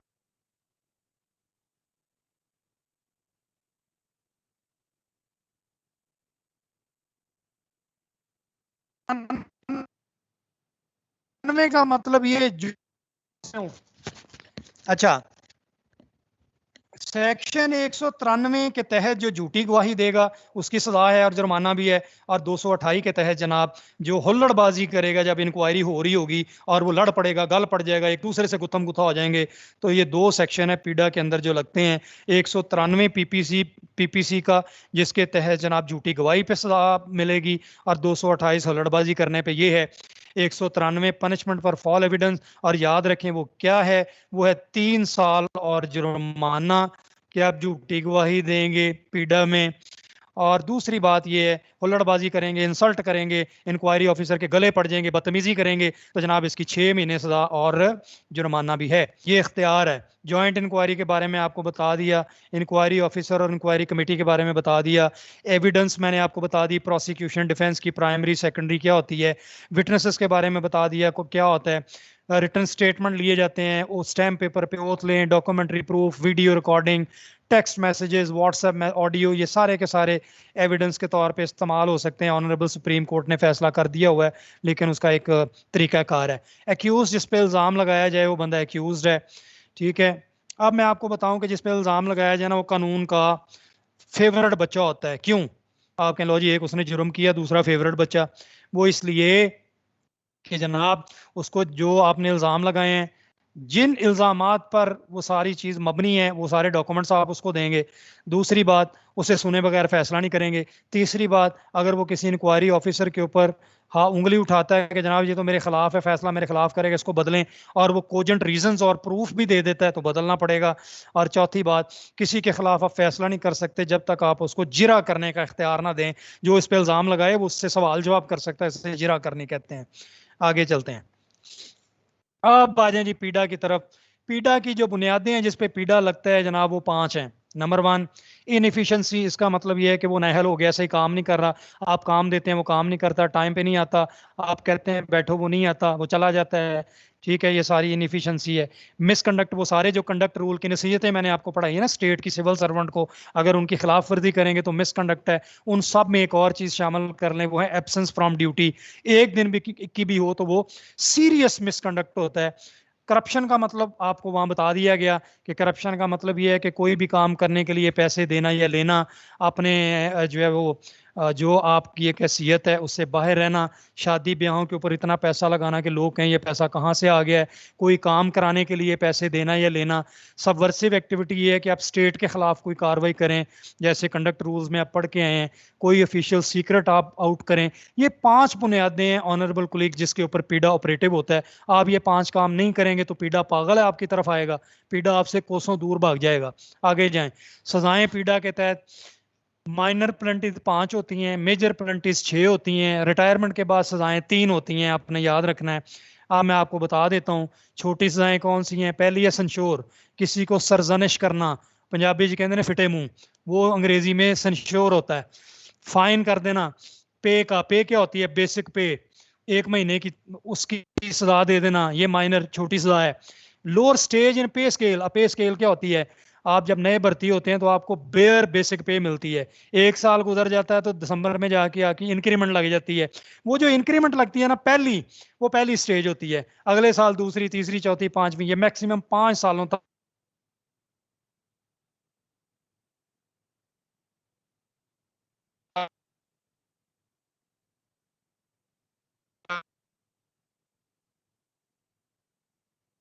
सजा दे सकते हैं आप किसी को। जी, तो छोटी सजाओं के बारे में मैं बता रहा था कि पे स्केल जो है, पे स्केल वो है जो आपकी इंक्रीमेंट्स होती हैं, और मैक्सिमम 5 साल की सजा दे सकते हैं। और आपने ये नोट करना है, अगर बंदा पहले पे स्केल के आखिरी स्टेज पे हो तो उसको ये सजा नहीं दी जा सके, क्योंकि आगे तो स्टेज ही कोई नहीं होती, वो तो पूरी कर चुका है। आगे इंक्रीमेंट्स आप रोक सकते हैं। ये इंक्रीमेंट है वही जो जनाब दिसंबर में लगती है, और मोर देन 6 मंथ्स हो तो ये लगती है, ये भी आप जनाब रोक सकते हैं। और जब भी सजा देनी है तो बतानी है 1 इंक्रीमेंट फॉर 2 ईयर्स। ये नहीं है कि आप बताएं ना कितने सालों के लिए दे रहे हैं, मैक्सिमम 5 सालों के लिए इंक्रीमेंट रोक सकते हैं। पांचवी छोटी सजा ये है, आप किसी की प्रमोशन रोक दें, और ये मैक्सिमम 5 साल के लिए होती है, और ये तब स्टार्ट होती है जब बंदे का जूनियर प्रमोट हो जाए। ये हैं जी 5 छोटी सजाएं पीडा के तहत। अब पीडा के तहत 5 बड़ी सजाएं हैं। पहली सजा आपकी पे या पेंशन से रिकवरी। दूसरी सजा आपको लोअर पोस्ट या पे स्केल पे। अब पोस्ट या पे स्केल क्या है? बंदा जनाब असिस्टेंट प्रोफेसर है, तो जब आप उसे लोअर पोस्ट या पे स्केल पे करेंगे तो क्या करेंगे? वो 18वें पे आप 17वें पे कर देंगे, यानी एपी से लेक्चरर। इसी तरह सीनियर क्लर्क से जूनियर क्लर्क। लेकिन याद रखें ये सजा सिर्फ प्रमोटीज को दी जा सकती है, सिलेक्टीज को नहीं दी जा सकती। जो बंदा डायरेक्ट 18वें में आया, 19वें में आया, 20वें में आया, उसे ये सजा दी नहीं जा सकती पीडा के तहत। उसे आप नीचे वाले पे स्केल या पे पोस्ट पे नहीं भेज सकते, सिर्फ प्रमोटीज को ये सजा दे सकते हैं। For future of pass service, maximum 5 साल के लिए सर्विस को जब्त कर लेना, और ये जब आप उस ग्रेड में आए हैं उसके पहले दिन से ये आपकी काटी जाएगी। इसलिए काटी जाएगी कि उसी वक्त काटेंगे जब ये सजा दी गई है, तो सर्विस में गैप आ जाता है, स्टार्ट से ये कटती है। और याद रखें जब ये 5 साल आपकी सर्विस से निकल जाएं, इसका कोई फायदा नहीं आपको मिलेगा। तो याद रखें एंड पे जब क्वालिफाइंग सर्विस पूरी नहीं होगी तो पेंशन नहीं मिलेगी। कंपलसरी रिटायरमेंट, ये आपने सजा कोशिश करनी है उस बंदे को देनी है जिसकी कम से कम 10 साल सर्विस हो गई हो, उसको ये सजा दें। उससे नीचे वाले को देंगे तो बेचारे को पेंशन नहीं मिल सकेगी। 10 साल या उससे ऊपर वाले बंदे को कंपलसरी रिटायर करेंगे तो फिर उसको जनाब पेंशन मिल जाती है। चलें सजा तो मिल गई, बच्चों पे जुल्म नहीं होगा। रिमूवल फ्रॉम सर्विस का मतलब था नौकरी से निकाल देना, और डिसमिसल फ्रॉम सर्विस होता है ऐसे निकालना कि दोबारा पूरी जिंदगी कोई सरकारी नौकरी ना कर सके। अब रिमूवल फ्रॉम सर्विस और डिसमिसल फ्रॉम सर्विस, मिसकंडक्ट पे या करप्शन पे बंदा निकले तो उसको पेंशन नहीं मिलती, ये आपने ज़हन में रखना है। रिमूवल फ्रॉम सर्विस का मतलब ये है कि नौकरी से निकालें, वो किसी और जगह पे जहां पे ये पीडा जो है ये ऑपरेटिव नहीं है वहां पे जाके नौकरी कर सकता है। डिसमिसल फ्रॉम सर्विस का मतलब है कि किसी और सरकारी नौकरी में ये बंदा नहीं जा सकता, इसलिए सख्त सजा होती है। अब आगे रिटायरमेंट के बाद 3 सजाएं हैं। आप पेंशन रोक लें, पेंशन का कुछ हिस्सा रोक लें, रिकवरी कर लें, और ये सजाएं देने के लिए आपको 2-3 चीज़ों का ख्याल रखना चाहिए। रिटायर जो बंदा होता है, या तो अगर सर्विस के दौरान इस पे पीड़ा लग गया है तो रिटायरमेंट के 2 साल के अंदर अंदर इस बंदे के खिलाफ पीड़ा मुकम्मल करना है। अगर बंदा रिटायर हो गया है तो रिटायरमेंट के 1 साल के अंदर अंदर पीड़ा लगाना है और 2 साल में मुकम्मल करना है। अगर 2 साल के बाद पीड़ा लगाएंगे तो उस बंदे पे पीड़ा नहीं लगेगा। फिर उसके तहत कार्रवाई कैसे करेंगे? फिर करेंगे pension rules 1955, updated 1967, and then updated compendium 2018, उसका सेक्शन 1.8 सब सेक्शन ए। उसके तहत अगर किसी बंदे का कंडक्ट ठीक नहीं होगा तो आप उसको सजा दे सकते हैं, और वो पेंशन सैंक्शनिंग अथॉरिटी शोकाज करेगी और फिर करेगी। अब शोकाज भी कैसे करना, उसके इंग्रेडिएंट्स क्या होते हैं, आगे जाके मैं बताता हूँ। एक और चीज ध्यान में रखिए, 100 बंदे मुजरम छूट जाएं दुख नहीं होता, लेकिन एक मासूम बंदे को सजा मिल जाए ना तो बड़ा दुख होता है। 2 बातें आप याद रखें कानून के अंदर चलती हैं। कोई भी वो बंदा जो आपका मुल्जम है तब तक वो मुजरम नहीं है, तब तक वो मासूम है, जब तक आप उसके खिलाफ लगाया इल्जाम साबित ना कर लें। ठीक है, और ये क्रिमिनल सिस्टम में चलता है। लेकिन मनशियात की बात करें तो बंदा गिल्टी अंटिल प्रूव्ड इनोसेंट। आगे चलते हैं। अब ये वो कानून है जिसके तहत कॉन्ट्रैक्ट वालों के ऊपर भी पीड़ा लगता है। ठीक है, अब हम आगे जब चलते हैं, कन्विक्शन क्या होती है? जब फर्दे जुर्म कोर्ट में लग जाती है तो बंदा कन्विक्ट हो जाता है, जब वहां से छूट जाए तो एक्विक्ट हो जाता है। ठीक है, प्ली बार्गेनिंग क्या होती है? नैब के साथ हम जो करते हैं। अब कुछ लोगों का ख्याल है नैब के साथ प्ली बार्गेनिंग का मतलब है वहां रिक्वेस्ट करो, 2 करोड़ का गबन मारा है, करोड़ जमा कराओ, करोड़ बचा लो। ऐसा नहीं होता, सारे पैसे भी देने पड़ेंगे, सिर्फ सजा थोड़ी हल्के जुर्म पे मिलती है 10 साल के लिए आप बैंकों से कर्जा भी नहीं ले सकते और नौकरी से भी फारग हो जाते हैं, पैसा भी सारा देना पड़ता है। ये प्ली बार्गेनिंग है। और अगर कोई प्ली बार्गेनिंग करेगा या करप्शन करेगा या कोर्ट के अंदर उसके ऊपर फर्दे जुर्म आयद हो गई है, उस बंदे को डिसमिस फ्रॉम सर्विस करेंगे। या बंदा मोरल टर्पिट्यूड, जिसे इखलाकी बेरा रवी कहते हैं, उसमें मुलवस पाया जाएगा तो डिसमिस फ्रॉम सर्विस करेंगे। कोई शोकॉज नहीं ऐसे बंदों को दिया जाएगा। कोर्ट से अगर आप बरी हो जाते हैं लेकिन फिर भी आपने ह्यूमन बॉडी को नुकसान पहुंचाया है, तो आपका, चूंकि डिपार्टमेंटल और कोर्ट की प्रोसीडिंग, एंटी करप्शन की प्रोसीडिंग दोनों इकट्ठी चल सकती हैं। कंपाउंडिंग ऑफ द ऑफेंस क्या है? पहले आपने बंदे पे करप्शन का इल्जाम लगाया, करप्शन के सबूत दिए, बाद में आपकी सुलह हो गई, आपकी सेटलमेंट हो गई, आपका एग्रीमेंट हो गया, आप लिख के दे देते हैं जी मैं मुकदमा वापस लेता हूं। ऐसे नहीं होता, फिर जुर्म स्टेट के खिलाफ होता है, स्टेट ऑपरेट करेगी। मोरल टर्पिट्यूड मैंने आपको बता दी है कि ये एक इंसान दूसरे को कत्ल कर दे, ठीक है, और शादीशुदा बंदे से शादीशुदा बंदा बगैर उसकी तलाक के शादी कर ले, ये मोरल टर्पिट्यूड है। बीवी को मारना, बच्चों को मारना, किसी बच्चे को कहना मैं इसका बाप हूं जबकि आप उसके बाप हैं नहीं, रेप, एग्रावेटेड किडनैपिंग, मारपीट करके किडनैप करना, हमला करना, रॉबरी, किसी की प्रॉपर्टी को, कागजात को आग लगा देना, चोरी करना, प्रोस्टिट्यूशन, गो बिटवीन विचोलड़ा जो होता है, फ्रॉड करना, ये सब मोरल टर्पिट्यूड है। इस पे डिसमिस फ्रॉम सर्विस होता है। इस पे क्रिमिनल एक्टिविटी तो आपके खिलाफ होगी, गवर्नमेंट आपको डिसमिस फ्रॉम सर्विस करेगी। पीडा के 26 सेक्शन है। अब मैं जल्दी से आपको वो सेक्शंस भी बता दूंगा और ये डिटेल आपने पढ़ भी लेनी है। पहला सेक्शन बताता है कि पीडा लागू किस पे होगा, वो एम्प्लॉइज पे होगा। दूसरा सेक्शन डेफिनेशंस बताता है, वो मैंने आपको इनएफिशिएंसी, करप्शन, मिसकंडक्ट, वो ये सारी चीजें बता दी। तीसरा होता है ग्राउंड्स के हैं, पीडा किन ग्राउंड्स पे, बुनियादों पे लगता है, वो 5 होती हैं, मैंने आपको बताया था। Inefficiency, misconduct, corruption, subversive activity, disclosure of official secret, unauthorised person को वो देना। चौथा सेक्शन जो आपको मैंने सजाएं बताई हैं, उसका पहला सेक्शन 5 छोटी सजाएं, सेक्शन 4 का चौथे का दूसरा सेक्शन बड़ी सजाएं जो 6 हैं, रिटायरमेंट के बाद 3 सजाएं। 5वां सेक्शन है जब आपको पता चला या किसी ने आपको बताया, आप वो इंक्वायरी स्टार्ट करना शुरू करते हैं, तो वो सेक्शन 5 में आप डिसाइड करते हैं। बंदे को आप सस्पेंड कर सकते हैं, सस्पेंशन 90 दिन के लिए होती है। उसके बाद 1 महीने के अंदर अंदर बंदे को सस्पेंशन को आपने एक्सटेंड करना होता है। ना करें तो 120 दिन होते हैं, 90 दिन प्लस 1 महीना, 121वें दिन बंदा ऑटोमेटिकली सर्विस पे रीइंस्टेट हो जाता है। ऑनरेबल सुप्रीम कोर्ट ये कहती है कि बंदे को ज्यादा देर सस्पेंड ना रखें। जिस बंदे के खिलाफ आपको पता है कि मेजर पेनल्टी मिलेगी या उसने करप्शन किया या ये रिकॉर्ड में रद्दोबदल कर सकता है, तब उसको सस्पेंड करें। और ऑनरेबल कोर्ट्स ये भी कहते हैं कि अगर बंदा मुंह पे खड़ा बदतमीजी करे और आप उसकी कॉम्पिटेंट अथॉरिटी है मौके पे सस्पेंड कर दें। सस्पेंडेड बंदे को पूरी तनख्वाह मिलती है, कन्वेंस अलाउंस भी मिलता है, लेकिन वो सिर्फ आपके हाजिरी लगाएगा, काम कोई नहीं करेगा। तो नो वर्क नो पे, ऑनरेबल सुप्रीम कोर्ट कहती है। इसलिए कहते हैं कि जब बंदे को सस्पेंड करें फौरन इंक्वायरी लगा दें ताकि 60 दिन के अंदर अंदर वो इंक्वायरी मुकम्मल हो जाए। ये है जी सस्पेंशन के बारे में। उसके बाद 7वां पॉइंट ये है कि जब आप ये सोचते हैं जैसे मोरल टर्पिट्यूड है, बंदा जो है उस पर फर्दे जुर्म लग गई है, उसने प्ली बार्गेनिंग कर ली है, उस पर करप्शन का चार्ज साबित हो गया है, तो आप उसके खिलाफ इंक्वायरी नहीं करेंगे, आप उसको शो काज करेंगे। और शो काज में 90 दिन आपके पास है, 7 दिन उस बंदे के पास है।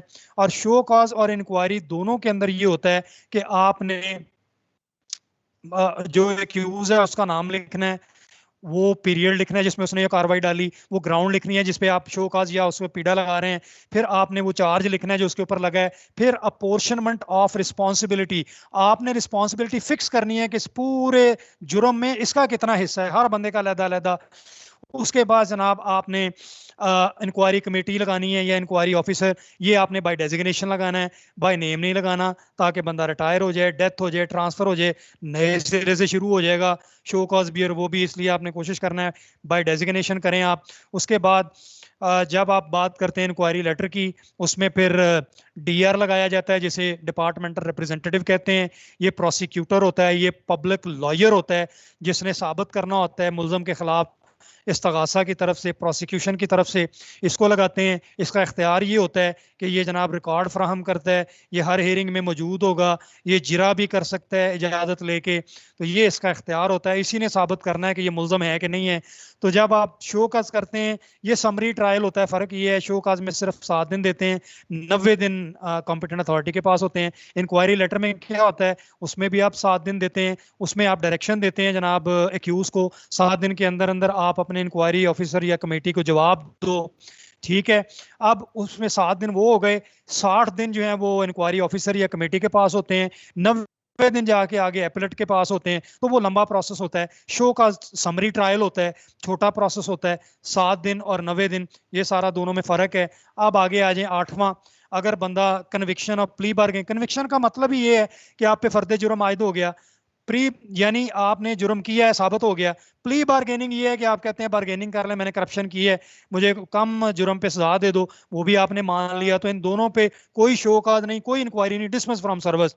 9वां क्या है, प्रोसीजर फिर क्या फॉलो करना है। प्रोसीजर मैंने आपको बताया, इंक्वायरी लेटर बनेगा, एक्यूज का नाम लिखा जाएगा, पीरियड लिखा जाएगा, ग्राउंड जिस पे पीड़ा लग रहा है लिखा जाएगा, इल्ज़ाम उसके ऊपर जो लगा है वो लिखा जाएगा, उसकी रिस्पॉन्सिबिलिटी उसमें बताई जाएगी। उसके बाद जनाब उसमें कमेटी लगेगी, कमेटी बाय डेजिग्नेशन होगी, कन्वीनर डेजिग्नेशन के जरिए होगा, इंक्वायरी ऑफिसर लगे तो वो बाय डेजिग्नेशन होगा।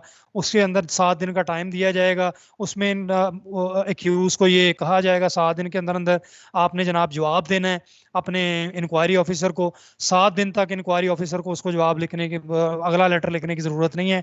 अब क्या होगा, जब इंक्वायरी ऑफिसर के पास जाएगा वो देखेगा 7 दिन में जवाब आया कि नहीं आया। अब अगर जवाब नहीं आता तो वो जनाब 2-3 चीजें समझी जाती हैं। पहली बात होती है कि ये हैम्पर कर रहा है, रुकावट डाल रहा है। दूसरी बात ये वो कहे जी मैं बीमार हूं, तो उसका कॉम्पिटेंट अथॉरिटी 7 दिन की इजाजत दे सकती है बीमारी की वजह से। इससे ज्यादा हो तो मेडिकल बोर्ड बैठेगा, वो कॉम्पिटेंट अथॉरिटी को कहेगा जी वाकई बीमार है। अगर ऐसा कुछ नहीं है, बंदा फिर भी एब्सेंट है, ठीक है, तो आप उसको एक वार्निंग देंगे। ये जो इंक्वायरी ऑफिसर है वार्निंग देगा कि भाई तुम पेश नहीं हो रहे, मैं तुम्हारे खिलाफ एक तरफा फैसला एक्स पार्टी डिसीजन कर दूंगा। या फिर अगर वो बंदा कहे जनाब मुझे तो डीआर डॉक्यूमेंट नहीं दे रहा, मैंने आपको बताया था जिस पे जो इल्ज़ाम लगाना है उसको डॉक्यूमेंट्स देने हैं ताकि वो उसको सामने रख के अपना जवाब तैयार करे। जब तक डीआर उसको लेटर देगा नहीं सारा कुछ, वो जवाब कैसे देगा। लिहाजा आपने डीआर को भी कहना है कि इसको जनाब रिकॉर्ड फ्राहम करे। तो सारा, अब जब वो ऐसा होगा फिर वो क्या करेगा, इंक्वायरी ऑफिसर क्या करेगी, इंक्वायरी कमेटी क्या करेगी, गवाह आएंगे, शहादतें आएंगी, जीरा होगी, 60 दिन के अंदर अंदर डिटरमिन हो जाएगा। और कोशिश करें हर जुर्म जो, हर एलिगेशन, हर चार्ज जो है अलहदा अलहदा उसके ऊपर जनाब आप सारे मामलात करें। क्या मतलब, एक इल्ज़ाम, उसके गवाह, उसके सबूत, उस पे जीरा, पर्सनल हियरिंग, डीआर का आना, सब कुछ हो गया। उसके बाद अगला एलिगेशन पकड़ लें, सेम प्रोसेस, अगला एलिगेशन सेम प्रोसेस। अब आप एंड क्या करेंगे, 2-3 चीजें आप देखेंगे। जुर्म साबित हुआ कि नहीं हुआ, हुआ तो जुर्म कैसा था, आपने सजा उसको रिकमेंड कर दी, 60 दिन के अंदर इंक्वायरी रिपोर्ट बनाई, कॉम्पिटेंट अथॉरिटी को भेज दी। अब आगे जाके कॉम्पिटेंट अथॉरिटी क्या करेगा, वो पीडा का अगला सेक्शन, ये पावर्स मैंने आपको बता दी हैं सिविल कोर्ट की होती हैं। डिपार्टमेंटल रिप्रेजेंटेटिव की पावर्स भी मैंने आपको बता दी, यानी सरकारी वकील होता है। 13, अब कॉम्पिटेंट अथॉरिटी के पास आ गई रिपोर्ट। अब जब रिपोर्ट आ गई 60 दिन के बाद, अब कॉम्पिटेंट अथॉरिटी क्या करेगा, याद रखें, कॉम्पिटेंट अथॉरिटी 2-3 चीजें करेगा। नंबर 1, पहली बात वो ये देखेगा कि ये जो इंक्वायरी रिपोर्ट आई है, जो इंक्वायरी हुई है, ये जो जीरा हुई है, ये जो गवाह हुए हैं, ये जो बयानात हुए हैं, ये जो इसने बंदे को सजा रिकमेंड की है, तमाम चीजें इसने पीडा की 26 प्रोविजंस के तहत की है। एक बात। दूसरी बात, इस पे 1, 2, 3 जो इल्जाम लगे थे, हर एक इल्जाम को इसने अलहदा अलहदा साबित किया है, पार्टली साबित हुआ है, फुल्ली साबित हुआ है। दूसरी बात। तीसरी बात वो ये देखेगा इसने सजा उतनी ही रिकमेंड की है जितना इसने जुर्म किया है, जुर्म ज्यादा सजा कम तो नहीं है, सजा कम जुर्म ज्यादा तो नहीं है, वो ये सारी चीजें देखेगा। उसके बाद फर्दर 2-3 काम करेगा। पहली बात वो ये देखेगा कि जो सजा इंक्वायरी कमेटी या इंक्वायरी ऑफिसर ने दी है उसको बरकरार रखेगा, या उसको कम कर देगा, या उसको बढ़ा देगा, या उसको एग्जोनरेट कर देगा। किसकी बुनियाद पे करेगा, तीनों चीजों की बुनियादों पे। अब ये करने के बाद वो 2 फैसले लेगा। अगर वो समझेगा कि कार्रवाई ठीक नहीं हुई, ये अपना माइक ऑफ कर लें प्लीज, कार्रवाई ठीक नहीं हुई, फिर वो क्या करेगा, केस को रिमांड कर देगा वापस उसी इंक्वायरी ऑफिसर के पास, या वो डिनोवो लगा देगा। डिनोवो का मतलब नए सिरे से। अब अगर उसने सजा बरकरार रखी तो एक्यूज कहता है कि जनाब ये तो मेरे साथ ज्यादती होगी, तो उस जब वो ऑर्डर निकाल देगा कॉम्पिटेंट अथॉरिटी कि तुम्हें ये सजा दी जाती है on the recommendation of the inquiry committee, तो वो बंदा 30 दिन के अंदर अंदर अपील करेगा। याद रखें 3 चीजें इसमें हैं, एक है अपील, एक है रिव्यू, एक है रिवीजन। अपील हमेशा वहां होती है जहां फैसला करने वाले से ऊपर भी कोई ऑफिसर हो, वहां अपील होती है। एक होता है रिव्यू। रिव्यू वहां पे होता है जहां फैसला करने वाले से ऊपर कोई ना हो। मसलन गवर्नर साहब फैसला करें, चीफ मिनिस्टर साहब फैसला करें, उसके बाद ऑनरेबल सुप्रीम कोर्ट फैसला करे, तो उनके ऊपर कोई नहीं है। अब वहां क्या करेंगे, वहां रिव्यू पिटिशन डालेंगे। वहां आप वो ये नहीं कहेंगे कि वहां आप अपील नहीं कर सकते, वहां रिव्यू करेंगे। और रिवीजन क्या होती है, कोई भी जो फैसला वो कॉम्पिटेंट अथॉरिटी करे, वो एपलेट अथॉरिटी करे, ठीक है, उसको 1 साल के अंदर अंदर chief minister, chief secretary, secretary of the department, कोई भी एपलेट अथॉरिटी जो है 1 साल के अंदर वो फैसला खुलवा के वही चीजें चेक कर सकती है जो कॉम्पिटेंट अथॉरिटी चेक करती है या जो एपलेट अथॉरिटी चेक करती है। एपलेट अथॉरिटी के पास भी जाएगा तो वो भी 90 दिन के अंदर फैसला करेगा। अब अगर ये दोनों फैसला नहीं करते और एक्यूज कहता है मेरे साथ ज्यादती हो रही है, और वो टाइम जब गुजर जाए, 90 दिन में फैसला ना हो, तो अगले 30 दिन के अंदर अंदर वो पीएसटी में जा सकता है, वहां जाके वो केस कर दे और वो वहां फैसला ले सकता है। फिर पर्सनल हेयरिंग जो है सेक्शन 14 के अंदर ये बड़ी अहम होती है। पर्सनल हेयरिंग का एक एक मिनट नोट करना होता है। या हेयरिंग ऑफिसर होता है जिसको जैसे मैंने बताया था, चीफ मिनिस्टर साहब, चीफ सेक्रेटरी साहब, सेक्रेटरी ऑफ द डिपार्टमेंट, ये अपनी पावर डेलीगेट कर सकते हैं कि फलां बंदा इनके बिहाफ पे कोई हेयरिंग करे, वो हेयरिंग ऑफिसर होगा। हेयरिंग में टाइम लिखा जाता है, डेट लिखी जाती है, हाजिरी लगवाई जाती है, एक्यूज की, डीआर की, अपनी हाजिरी लगाई जाती है, गवाहों की हाजिरी लगवाई जाती है, वहां पे जिरा होती है। ये सारी चीजें सेक्शन 14 के तहत होती हैं। उसके बाद सेक्शन 15 जो है वो लोगों के खिलाफ है जो डेपुटेशन पे होते हैं। अब डेपुटेशन पे गए हुए लोगों की 2 कैटेगरी हैं जो मैं शुरू में बताई, 1 से 15 तक ऑफिशियल और 16 से लेके 22 तक ऑफिसर।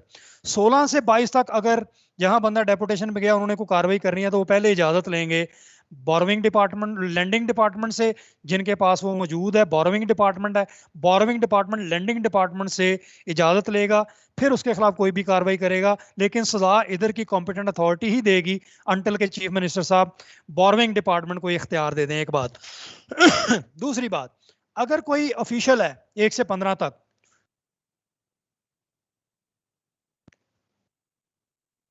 और वो बंदा डेपुटेशन पे गया हुआ है, उसके खिलाफ कार्रवाई पहले स्टार्ट कर लेंगे बोरोविंग डिपार्टमेंट वाले, लैंडिंग से इजाजत बाद में लेंगे, लेकिन करने के बाद फिर भेजेंगे इधर ही के जनाब इसके खिलाफ फैसला करें। फिर 16 पे है departmental appeal and review. Appeal मैंने बताई एपलेट अथॉरिटी को होती है। एपलेट अथॉरिटी हमेशा अपील फैसला करने वाले से ऊपर वाली अथॉरिटी को कहते हैं। रिव्यू वहां करते हैं जहां फैसला करने वाले से ऊपर कोई अथॉरिटी ना हो। रिवीजन मैंने आपको बताया साल के अंदर हो सकती है, सेक्शन 17 के तहत होती है, और ये करते हैं जनाब चीफ मिनिस्टर साहब, चीफ सेक्रेटरी साहब और सेक्रेटरी ऑफ द डिपार्टमेंट या कोई भी एपलेट अथॉरिटी।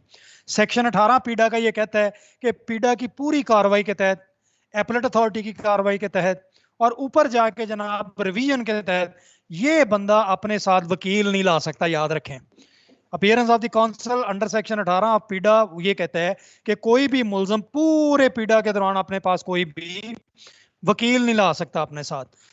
फिर अगर उसने यहां से निकलना है, फाइनल डिसीजन को चैलेंज करना है, तो सेक्शन 19 के तहत वो पंजाब सर्विस ट्रिब्यूनल में करेगा।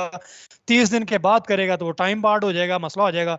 और सेक्शन 20 ये बताता है कि कोई भी जो लॉ बने हुए हैं अब वो पीडा के तहत, जिस पे पीडा लागू होगा, पीडा के लॉज पे लागू होंगे।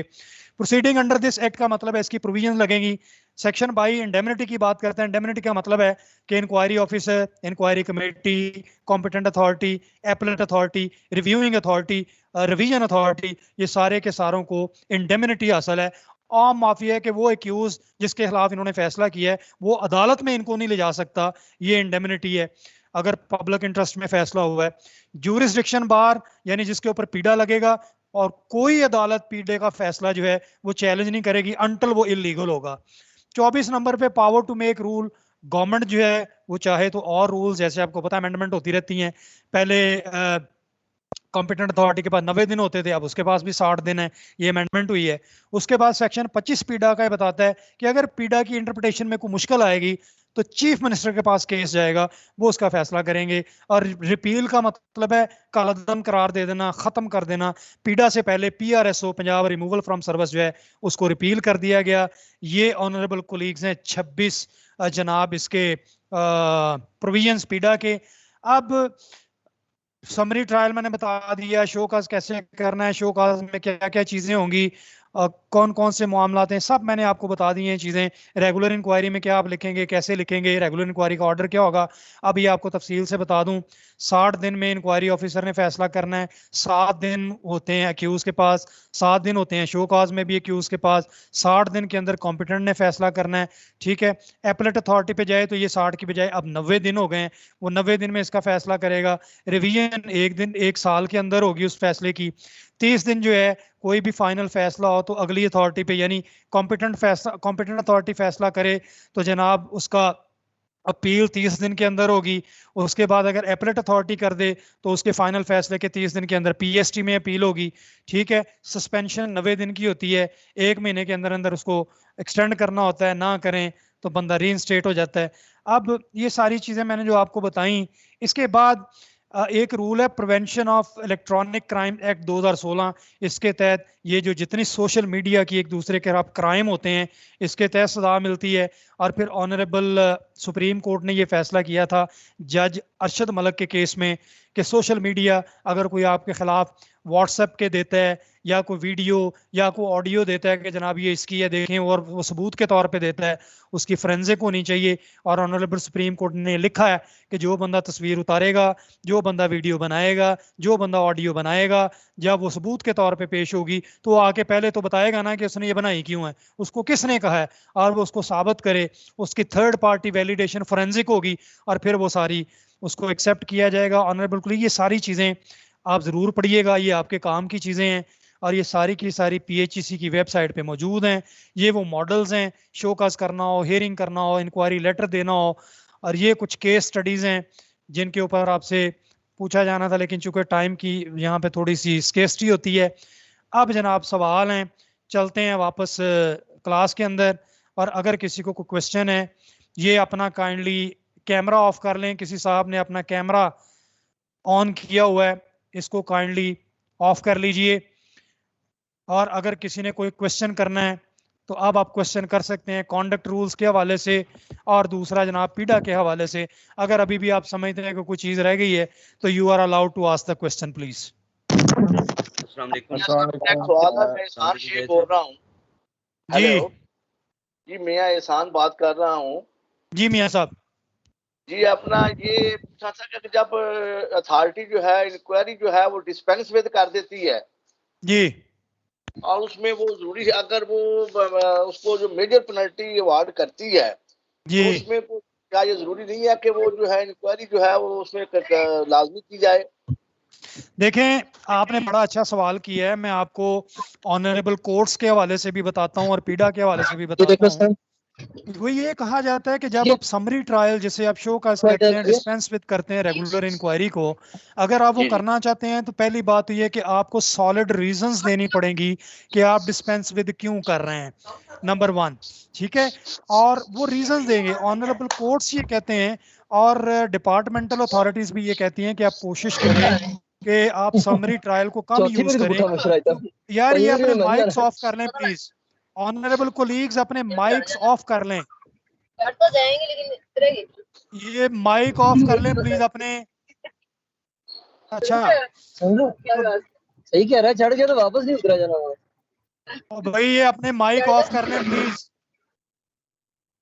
तो प्रोफेसर साहब, अगली बात ये है कि ऑनरेबल कोर्ट्स भी ये कहते हैं कि कोशिश करें, मिसाल के तौर पे आपको एक छोटी मिसाल देता हूँ कि बंदा एब्सेंट फ्रॉम ड्यूटी है, आप इंक्वायरी डिस्पेंस विद कर देते हैं, लेकिन बाद में पता चलता है कि बंदा एब्सेंट फ्रॉम ड्यूटी अपनी वजह से नहीं था, अपनी मर्जी से नहीं था, उसको तो उसके दुश्मनों ने अगवा कर लिया था। तो ये आपको कैसे पता चलेगा जब आप समरी ट्रायल कर लेंगे? इसलिए जरूरी है कोशिश करें इंक्वायरी ही कराएं, ताकि बहुत सारे ऐसे पहलू जो छुपे होते हैं इंक्वायरी में वो सामने आ जाते हैं। तो आप इंक्वायरी करें, ज्यादा बेहतर है। तो डिस्पेंस विद करें तो कोजेंट रीजंस देनी पड़ती है, लेकिन फिर भी उसमें खदशा रहता है कि ऑनरेबल कोर्ट्स या एपलेट अथॉरिटी या रिवीजन अथॉरिटी या रिव्यू अथॉरिटी उसको सेट असाइड कर सकती है। तो कोशिश करें आप जाएं, आप डिटेल्ड इंक्वायरी की तरफ जाएं रादर देन शो कॉज और समरी ट्रायल की तरफ। जी, एनी अदर क्वेश्चन?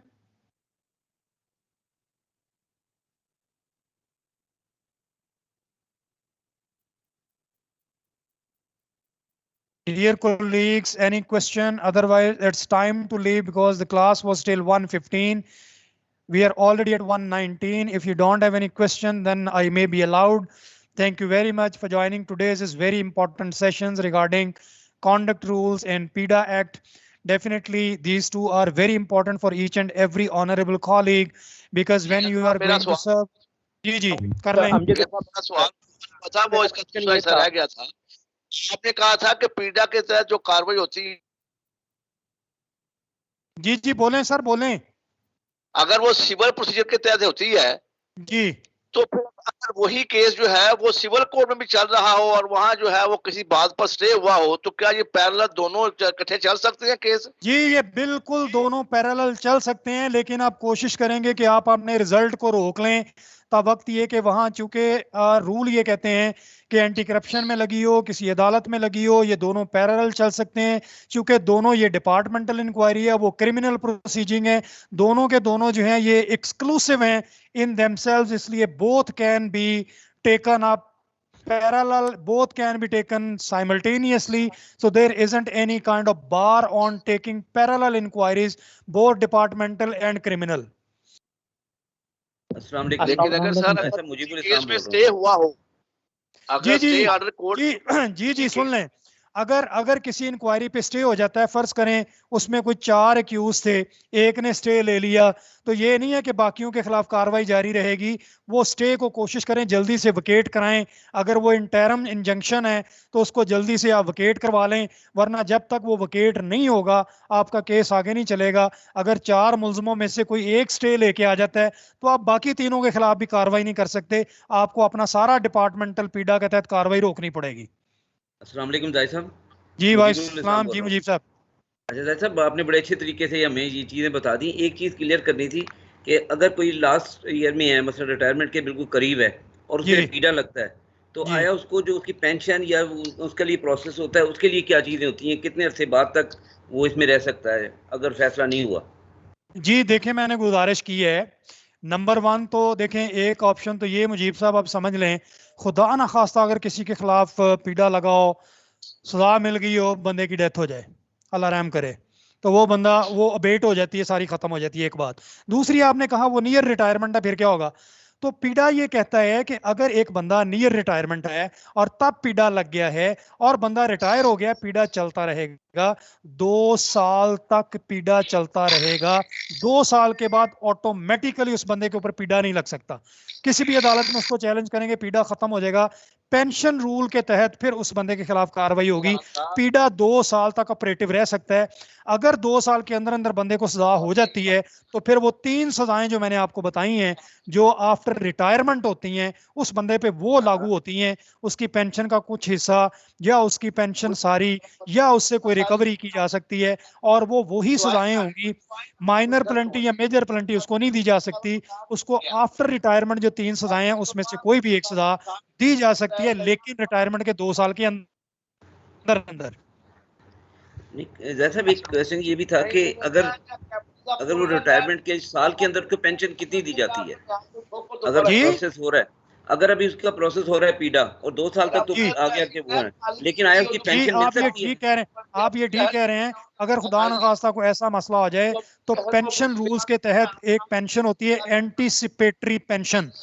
80% बंदे को एंटीसिपेशन पे दे दिया जाएगा कि वो पेंशन रोकी नहीं जा सकती किसी सूरत में भी. जब उस बंदे को सजा होगी खुदा न खास्ता, तो फिर जो उसकी एक्चुअल पेंशन बनती होगी उसका जितना हिस्सा या जो भी वो सजा होगी वो देखी जाएगी.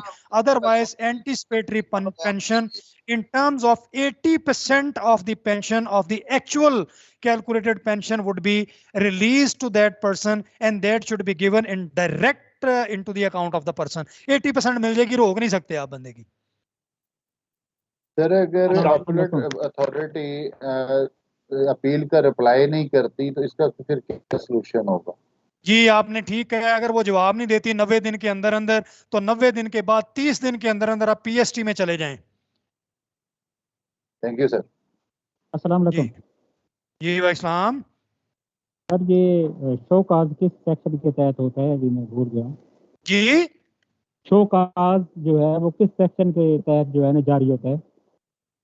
जी शो काज किस सेक्शन के तहत सर जारी किया जाता है? ये भाई मैंने सारी आपको ये दिखाई थी, जिसके अंदर ये सारी चीजें बताई हुई हैं कि आप शो का जो समरी ट्रायल जो है ये कब आप करते हैं, तो ये मैंने आपको दिखाई है, ये सारा उसमें मौजूद है, आप काइंडली वो सारे सेक्शन पढ़ लीजिएगा। अस्सलाम वालेकुम सर। जी भाई इस्लाम, ताकि हम सर, सवाल ले सके ना, ये सेक्शन लिखे हुए हैं सारे वहाँ पे स्लाइड्स के अंदर। जी अस्सलाम वालेकुम सर। बात पूछनी थी। जी भाई इस्लाम। डायरेक्टर साहब जो हैं वो डायरेक्ट किसी टीचर की एक्सप्लेनेशन कर सकते हैं, और दूसरा क्या डिप्टी डायरेक्टर साहब प्रिंसिपल साहब के साथ भी कोई एक्सप्लेनेशन ऐसी कर सकते हैं? सर एक्सप्लेनेशन और शो कॉज में फर्क है। एक्सप्लेनेशन आपका कोई भी जो रैंक सीनियर है वो कर सकता है, कोई भी रैंक सीनियर बंदा एक्सप्लेनेशन कर सकता है, शो का सिर्फ कॉम्पिटेंट अथॉरिटी कर सकती है। अस्सलाम वालेकुम सर। जी भाई इस्लाम सर। सर पीएसटी में वकील लेके जाया जा सकता है?